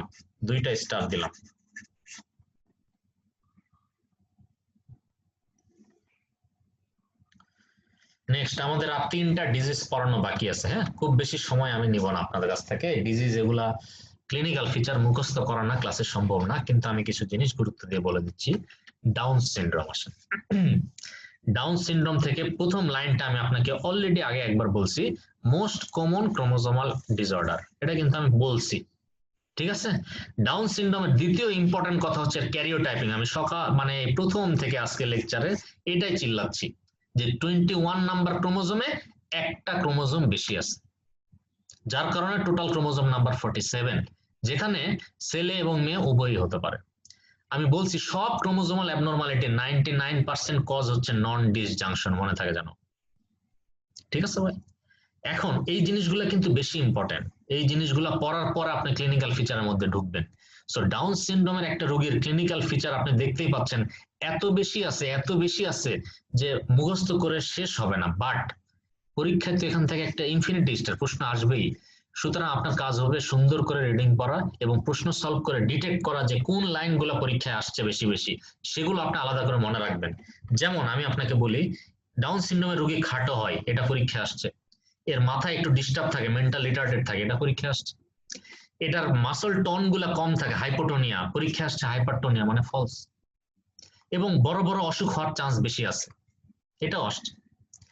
এখন আসেন আমি বাকি যে ক্লিনিক্যাল ফিচার গুলো আছে আমি নিজে মনে রাখার জন্য এদের মাথায় কি, হার্টে কি, হাত পায়ে কি চেঞ্জ আলাদা করে মুখস্থ করছি। ঠিক আছে? তাহলে দেখেন এখানে ফেসের বর্ণনা দেওয়া আছে। ফেসের বর্ণনাটা গ্রসলি এরকম দেখায় যে এদের, আমাদের দেখেন মুখ চোখের মধ্যে উঁচু কিছু এলিভেশন আছে, তাদের ফেস কাট থাকে ফ্ল্যাট, তাদের নেজাল ব্রিজ এটাও থাকে ফ্ল্যাট। ঠিক আছে? তাদের যে কানটা থাকে খুব ছোট, এপিক্যান্থিক ফোল্ড মার্ক থাকে, পালপেব্রাল ফিশার অবলিক থাকে, ক্যাটারাক্ট থাকার চান্স আছে। আবার হা করলে যে প্যালেট আছে, এই প্যালেটটাও কিন্তু হাই আর্সড, একটু বেশি বাঁকানো থাকে। তাহলে এটা একটু কষ্ট করে অ্যাজ এ হোল একটা ছবি আপনি মাথায় ভাসাবেন। আমি যদিও পরে একটা ছবি দেখাইছি, খুব ভালো মনে থাকবে কিনা জানি না আপনার। এবার আসেন যেটাতে খুব বেশি গুরুত্ব দিব, that is congenital heart disease. একটা জিনিস একটু ভালো করে মনে রাখবেন, যে কোনো ধরনের কনজেনিটাল হার্ট ডিজিজ হওয়ার সম্ভাবনা যে কোনো ধরনের কনজেনিটাল হার্ট ডিজিজ হওয়ার সম্ভাবনা ডাউনসে আছে এক্সেপ্ট কোয়ার্কটেশন অফ অ্যাওর্টা, যেটা আসলে আপনি ফলস দিবেন। কোয়ার্কটেশন অফ অ্যাওর্টা আসলে আপনি ফলস দিবেন, কারণ এটা শুধুমাত্র টার্নার্সে হয়। খুব ইম্পর্টেন্ট, কিন্তু আমি গুরুত্ব দিয়ে বলছি এটা। All kinds of congenital heart disease ডাউনসে হতে পারে এক্সেপ্ট কোয়ার্কটেশন অফ অ্যাওর্টা, যেটা টার্নার্সে হয়, এখানে হয় না। ইম্পর্টেন্ট কিন্তু। এরপর আসেন জিআইটি তে কিছু সমস্যা, ডিউডেনাল অ্যাট্রেসিয়া, যার কারণে ইন্টেস্টিনাল অবস্ট্রাকশন হতে পারে, আম্বিলিকাসে ঝামেলা হতে পারে, ইমপারফোরেট অ্যানাস হতে পারে, কিন্তু কোনো পলিপ হয় না। একটা প্রশ্নে আসছে রেকটাল পলিপ, ফলস হবে। ঠিক আছে, মাথায় রাখেন। হাত পায়ে কি সমস্যা দেখেন, শর্ট এন্ড ব্রড হ্যান্ড হয়, পামার ক্রিজ মাত্র একটা থাকে, wide gap between first and second toe, এটা মুখস্থ করে নিন। ওভারঅল তাহলে ডাউন সিনড্রোম থেকে আমি 6-7টা লাইন বলছি, যেটা বেশি ইম্পর্টেন্ট। একটা হচ্ছে most common congenital disorder, 21 number ক্রোমোজোমে একটা বেশি আছে, কজ হচ্ছে নন ডিসজাংশন। যেহেতু এটা অটোজোমের সমস্যা, সুতরাং ছেলে মেয়ে উভয়েরই হতে পারে। রোগীর কি থাকবে, রোগীর হার্টের অসুখ সব থাকবে, কোয়ার্কটেশন অফ অ্যাওর্টা বাদে, খেয়াল রাখেন। জিআইটি তে কি থাকবে, ডিউডেনাল অ্যাট্রেসিয়া হয়ে অবস্ট্রাকশন হতে পারে, আম্বিলিকাল হার্নিয়া, ইমপারফোরেট অ্যানাস এগুলো হতে পারে। মুখের স্পেশাল কিছু ক্রাইটেরিয়া আছে, আর মেন্টাল রিটার্ডেশন, হাইটে ছোট হবে, আর মাসল টোন গুলা হালকা হবে, হাইপোটোনিয়া হবে। ঠিক আছে, চলেন প্রশ্ন দেখি। দেখেন আমি একটা ফেসের ছবি, এই জিনিস খুব ইম্পর্টেন্ট হিসেবে দেইনি, আমি জাস্ট গুগল থেকে নামাইছি। হ্যাঁ, আপনি জাস্ট চেহারাটা দেখে বা অর্গান ওয়াইজ যেন মনে রাখতে সুবিধা হয় সেজন্য দিছি, একবার একটু দেখলে দেখতে পারেন। যেমন এখানে নিচে দেখেন আম্বিলিকাল হার্নিয়া আছে, মাসল টোন কমে যায়, এগুলো পরীক্ষায় আসছে। ইন্টেস্টিনাল অবস্ট্রাকশন, এগুলো পরীক্ষায় আসছে। তারপরে এখানে congenital heart disease except coarctation of aorta, একটু দেখেন, এক্সেপ্ট কোয়ার্কটেশন অফ অ্যাওর্টা, এগুলো একটু দেখবেন। চলেন আমরা প্রশ্ন দেখি। দেখেন শুরুতেই আছে ডাউন সিনড্রোমের বেবির ভিএসডি হতে পারে না, পারে না, অবশ্যই হতে পারে, কারণ সব হার্টের অসুখ হয়। হাইপোথাইরয়েডিজম, আমি বলছি বড় যে কোনো অসুখ হওয়ার সম্ভাবনা আছে। জিআই ট্র্যাক্টের অ্যাবনর্মালিটি আমরা একটু আগে পড়ছি না, যে duodenal atresia, intestinal obstruction. Splenomegaly আমরা পড়িনি, কিন্তু হাইপারটোনিয়া না পড়ে আমরা হাইপোটোনিয়া পড়ছি, এজন্য এটা ফলস। পরেরটা দেখেন, Down syndrome trisomic 21 true, duodenal atresia true, polyp তো আমরা কোথাও করিনি, কিন্তু অল কাইন্ডস অফ হার্টের অসুখ ট্রু দিতে বলছি, আম্বিলিকাল হার্নিয়া ট্রু। ঠিক আছে, আচ্ছা পরেরটাও দেখেন, ডাউন সিনড্রোম দেখেন এটা এক্স লিঙ্কড ফলস, কারণ কি এটা তো এক্স এর সমস্যা না, অটোজোমের সমস্যা। কাদের হওয়ার চান্স বেশি দেখেন, ইনক্রিজ ম্যাটারনাল এজ, আমি আপনাকে বলছি মায়ের বয়স যত বেশি হবে তত নন ডিসজাংশন হওয়ার চান্স বেশি থাকবে। 21 নম্বরে ঝামেলা ট্রু। কোয়ার্কটেশন অফ অ্যাওর্টা দেখেন এটা টার্নার্স হয়, এজন্য ফলস। বার বডি দিয়ে এটা ডায়াগনোসিস করব না, কারণ বার বডি দিয়ে ডায়াগনোসিস করা হয় chromosomal abnormality, not down syndrome, মানে সরি এই sex chromosomal abnormality, not down syndrome. এই হচ্ছে পড়া। এবার আসেন টার্নার্স। ডাউনস এর পরে যেটা ইম্পর্টেন্ট সেটা হচ্ছে টার্নার্স, ইনফিনিটি স্টার। টার্নার্স সম্পর্কে এতদিনে আপনি কি কি শিখছেন, এই যে শুরু থেকে যে পড়লাম, টার্নার্স এর নিশ্চয়ই ক্যারিওটাইপিংটা আপনি শিখছেন। এখন টার্নার্স দিয়ে যদি বলি ছেলে না মেয়ে, আপনি কি বলবেন? অবশ্যই মেয়ে বলবেন, কারণ কি এখানে ওয়াই নাই, তাই শুধু এক্স আছে, এজন্য এটা ফিমেল। মোস্ট কমন কজ কি? সবার ক্ষেত্রে মোস্ট কমন কজ একটাই, নন ডিসজাংশন। ঠিক আছে, এখন আসেন এখানেও দেখেন অনেকগুলা ক্লিনিক্যাল ফিচার আছে। তো আমি আপনাকে একটু বলি, সেক্স ক্রোমোজোমাল ডিজিজে একটা জিনিস মাথায় রাখবেন অলওয়েজ, যে সেক্স ক্রোমোজোমাল ডিজিজে তার যে জেনোটাইপ, দ্যাট মিনস ফিমেল, কিন্তু তার সেকেন্ডারি সেক্সুয়াল ক্যারেক্টারিস্টিক্স বা জেনেটিক্স, মানে তার হচ্ছে সেকেন্ডারি সেক্সুয়াল ক্যারেক্টারিস্টিক্সে ফিমেল বৈশিষ্ট্য না থেকে কিছু অ্যাবনর্মালিটি থাকবে বা কিছু মেলের মতো বৈশিষ্ট্য থাকতে পারে। যেমন আমি এই জন্য আপনাকে বলছি, এই যে মার্ক করার জায়গা আছে না, এটা ইনফিনিটি স্টার দিচ্ছি, এটা সবার আগে পড়বেন। টার্নার সিনড্রোমে ফিমেল সেক্সুয়াল যে ঝামেলাটা, সেটা আগে পড়বেন। কি ঝামেলা? দেখেন তার প্রাইমারি অ্যামেনোরিয়া হয়, এটা পরীক্ষায় সবচেয়ে বেশি বার আসছে। What is primary amenorrhoea? Primary amenorrhoea মানে হচ্ছে যেই মহিলার জীবনে কখনো মেনস্ট্রুয়েশনই হয়নি, that is primary amenorrhoea. What is secondary amenorrhoea? একবার মেনস্ট্রুয়েশন শুরু হয়েছিল, পরে কোনো না কোনো কারণে বন্ধ হয়েছে, সেটা ফিজিওলজিক্যাল কারণে হতে পারে, প্রেগন্যান্সিতে বন্ধ হয়, অথবা যদি মেনোপজে চলে যায় তাহলে বন্ধ হয়, অথবা কোনো যদি টিউমার হয় তাহলে বন্ধ হতে পারে। এগুলো সেকেন্ডারি অ্যামেনোরিয়া। সো পরীক্ষায় যদি সেকেন্ডারি অ্যামেনোরিয়া আসে, ফলস দিবেন। এরপর দেখেন স্ট্রিক ওভারি, মানে হচ্ছে ওভারির ছিটে ফোটা। নর্মাল ওভারি দেখতে যদি এরকম হয়, এই রোগীর ওভারি খুবই ছোট একটু হবে। তো এখানে অপশনে পরীক্ষায় আসে যে মাল্টিসিস্টিক ওভারি, ফলস দিবেন কিন্তু। ঠিক আছে। এখন আসেন, যার অ্যামেনোরিয়া আছে তার কি বাচ্চা হওয়ার সম্ভাবনা হবে? আছে? নাই, এজন্য ইনফার্টিলিটি। তার জেনেটিলিয়া কিন্তু বাচ্চাদের মতো থাকবে, পিউবিক হেয়ার থাকবে না। সো মাথায় রাখবেন যে সেক্স ক্রোমোজোমাল ডিজিজ ফিমেল হলে ফিমেলের যে সেক্সুয়াল ব্যাপার স্যাপার আছে সেগুলো থাকবে না। ঠিক আছে, খেয়াল রাখবেন ভালো করে। নেক্সট আসেন, নেক্সট আপনি কোনটা পড়বেন? নেক্সট আপনি পড়বেন হার্টের, কারণ আমি হার্ট টার্নার্স বলতে হার্ট বোঝাই, আর হার্ট বলতে একটা অসুখের নাম হচ্ছে খুব গুরুত্বপূর্ণ, that is coarctation of aorta. Heart বলতে একটা অসুখের নাম খুব গুরুত্বপূর্ণ, that is coarctation of aorta. তবে বাকিগুলোও পড়বেন, এখানে কোয়ার্কটেশন অফ অ্যাওর্টার সাথে বাইকাসপিড অ্যাওর্টিক ভালভ, এটাও একটু মনে রাখেন।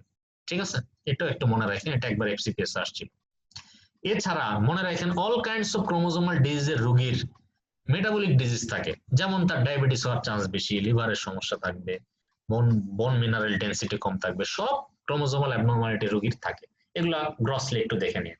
আর ক্লিনিক্যাল ফিচারে এখানে শর্ট স্ট্যাচারটা মনে রাখেন যে ক্লিনফেল্টার্স বাদে সবাই কিন্তু খাটো, এদেরও কিন্তু হাই আর্স প্যালেট থাকে, আরো অন্যান্য যে আইকিউ কম থাকে এগুলো একটু দেখেন। এগুলো একটু নিজে পড়েন, আর বেশি গুরুত্ব দিয়ে পড়বেন সেক্সুয়াল এই বিষয়টা আর হার্টের বিষয়টা। শর্ট স্ট্যাচার গুরুত্ব দিয়ে পড়বেন, আইকিউ কম থাকে একটু দেখবেন। চলেন আমি আপনাকে চেহারা দেখাই, মোটামুটি গসলি চেহারা। এরকম একটা টার্নার্স যার সেক্স ক্রোমোজোমের সমস্যা, তার সবার আগে সেক্সের ব্যাপারটাই দেখবেন, তার ওভারির কি, তারপর ইউটেরাসের কি, প্রাইমারি অ্যামোনারি, এগুলো দেখবেন। এরপরে এখানে একটা গুরুত্বপূর্ণ জিনিস আছে, দেখেন মেটাকার্পাল বনে 4 নাম্বার মেটাকার্পাল বোনটা শর্ট, এটা একটু পড়েন। তার যে থোরাক্স যেটা, সেটা কিন্তু ছেলেদের মতো, মানে ব্রেস্টের ডেভেলপমেন্ট হবে না, শিল্ড চেস্ট বলে। হার্টে কিন্তু কোয়ার্কটেশনের ব্যাপারটা মনে রাখেন, আর অ্যাজ এ গ্রসলি বাকিটা একটু যতটুকু পারেন। প্রশ্ন দেখাই, চলেন দেখেন লেখা আছে in Turner syndrome chromosomal structure 45XY, XY তো হবে না, শুধু XO হবে। সেকেন্ডারি অ্যামোনিরিয়া ফলস, প্রাইমারি হবে। Coarctation of aorta true. Ovary multicystic false, এটা হবে স্ট্রিক ওভারি, মাথায় রাখেন। পিউবিক হেয়ার অ্যাবসেন্ট, এটা ট্রু, অ্যাবসেন্ট দিতে পারেন, বা অ্যাবসেন্টও ট্রু হতে পারে, এটা ফলস দেওয়া আছে এখানে, ট্রু হতে পারে, বা লেস পিউবিক হেয়ার, দুইটাই ট্রু হতে পারে। এটা একটু আপনারা পরে দেখেন আপনাদের বইয়ে কি লেখা আছে। পরেরটাও একই ধরনের প্রশ্ন। তাহলে আমাদের পড়ার হচ্ছে লাস্ট টপিকস, অনেকক্ষণ ধরে পড়তেছেন আজকে, হয়তো কিছু সময় বাঁচছে কারণ আপনাদের ঢুকতে হয়নি তাই, হ্যাঁ এটা একটা ভালো জিনিস, ইন্টারাপশন হয়নি, কিন্তু আপনারা ব্রেকও কম পাইছেন। ইন্টারাপশন হলে ব্রেনের একটা ব্রেক হয়, সেটা আপনারা পাননি, এই জন্য আমরা দুঃখিত আর কি। ক্লিন ফিল্টার্স তুলনামূলক ডাউন টার্নার্স এর চেয়ে কম ইম্পর্টেন্ট, মনে রাখেন। যদি স্যার ডাউন টার্নার্স থেকে প্রশ্ন দিতে ভুলে যায়, 2-1 সময় ক্লিন ফিল্টার্স থেকে দেয়, এই জন্য এটা ইনফিনিটি স্টার না দিয়ে এটাতে আমি 3টা স্টার দিচ্ছি। ক্লিন ফিল্টার সম্পর্কে যেটা পড়ে আসছেন সেটা হচ্ছে 47XXY, এটা হচ্ছে মোস্ট কমন। তার মানে কি হচ্ছে, এখানে একটা বার বডি থাকে, একটা এক্স বাদে বাকি যতগুলো এক্স সেটাকে বলা হয় বার বডি। সো বার বডি দিয়ে ডায়াগনোসিস করা হয় কি, উত্তর হচ্ছে ক্লিন ফিল্টার্স, মনে রাখেন। তবে 48, 49 এগুলো হতে পারে, এগুলো লেস ইম্পর্টেন্ট, লেস কমন আর কি। ঠিক আছে, কজ কি, সবার কজ একই, নন ডিসজাংশন, সবার কজ একই, নন ডিসজাংশন। এবার আসেন ক্লিন ফিল্টার্স কিসের অসুখ? সেক্স ক্রোমোজোমের অসুখ। ছেলে না মেয়ে? ছেলে। কেন? কারণ এখানে ওয়াই আছে তাই। এখন তাহলে শুরুতে আমরা কোন ফিচার পড়বো? শুরুতে আমরা সেক্সুয়াল ব্যাপার স্যাপার পড়বো। এই যে নিচের দিকে আছে দেখেন, ছেলে মানুষের তো ব্রেস্ট নাই, কিন্তু এই পুরুষের ব্রেস্ট থাকবে, দ্যাট মিনস গাইনোকোমাসিয়া। এর সেকেন্ডারি সেক্সুয়াল ক্যারেক্টারিস্টিক্স থাকবে না, দ্যাট মিনস গায়ের চুল কম থাকবে, তার পিউবিক হেয়ার মেয়ে মানুষের মতো হবে, ঠিক আছে, এবং তার ব্রেস্ট ডেভেলপ করবে মেয়ে মানুষের মতো। এরপর আসেন, সে নিজেও ইনফার্টাইল থাকবে টার্নার্সের মতো, কারণ তার টেস্টিসটা খুবই ছোট থাকবে, তার স্পার্মের পরিমাণ খুব কম থাকবে, সেমিনিফেরাস টিউবুল তেমন ডেভেলপড হবে না। এই হচ্ছে সেক্সুয়াল ব্যাপার স্যাপার। তার মানে হচ্ছে ক্লিন ফিল্টার্স তার পুরুষের সেক্সুয়াল ব্যাপার স্যাপার ডেভেলপ করবে না। আর একটা জিনিস পরীক্ষায় আসে, সেটা হচ্ছে একমাত্র এই ডিসঅর্ডারে রোগী টল হবে, লম্বা হবে, যদিও তার আইকিউ কম থাকবে, অন্যান্য জিনিস একটু দেখে নিয়ে। সো ক্লিন ফিল্টার্স থেকে ইম্পর্টেন্ট হচ্ছে যে তার ক্যারিওটাইপিং 47XXY, এখানে বার বডি আছে, বার বডি দিয়ে ডায়াগনোসিস করা হয়, ঠিক আছে। এখন আপনি টার্নার্স বলেন আর ক্লিন ফিল্টার্স বলেন, একটা জিনিস আমি বলতে ভুলে গেছি, একটু ভালো করে শুনেন। টার্নার্স বলেন আর ক্লিন ফিল্টার্স বলেন, এদের টেস্টিস বা ওভারি তো ডেভেলপ না, তাহলে টেস্টোস্টেরন বা ইস্ট্রোজেন এদের কম থাকবে না।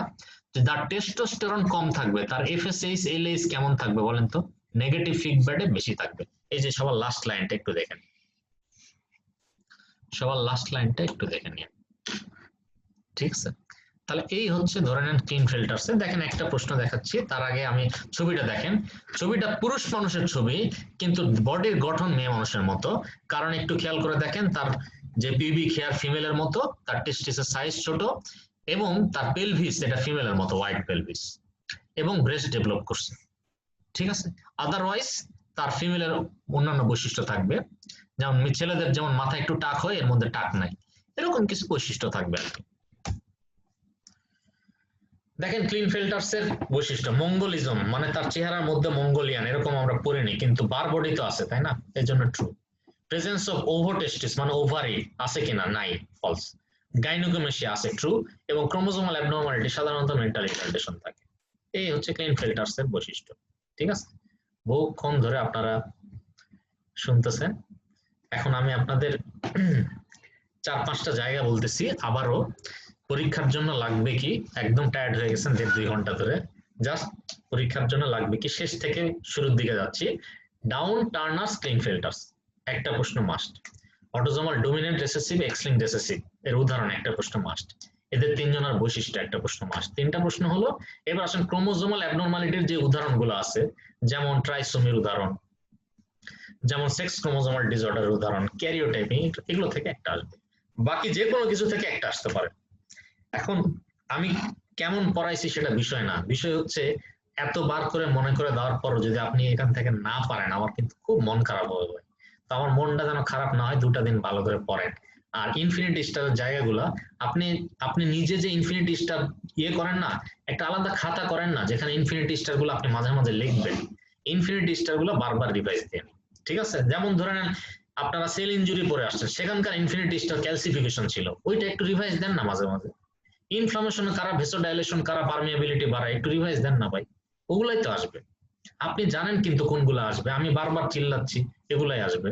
তারপরে পরীক্ষার হলে যদি আপনি 2টা অপশন না পারেন, আপনার খুবই মন খারাপ হবে। আপনি বিশ্বাস করেন, যারা ভালো পড়াশোনা করে কিন্তু চান্স পায় না, এরা কিন্তু 1 মার্কের জন্যই চান্স পায় না।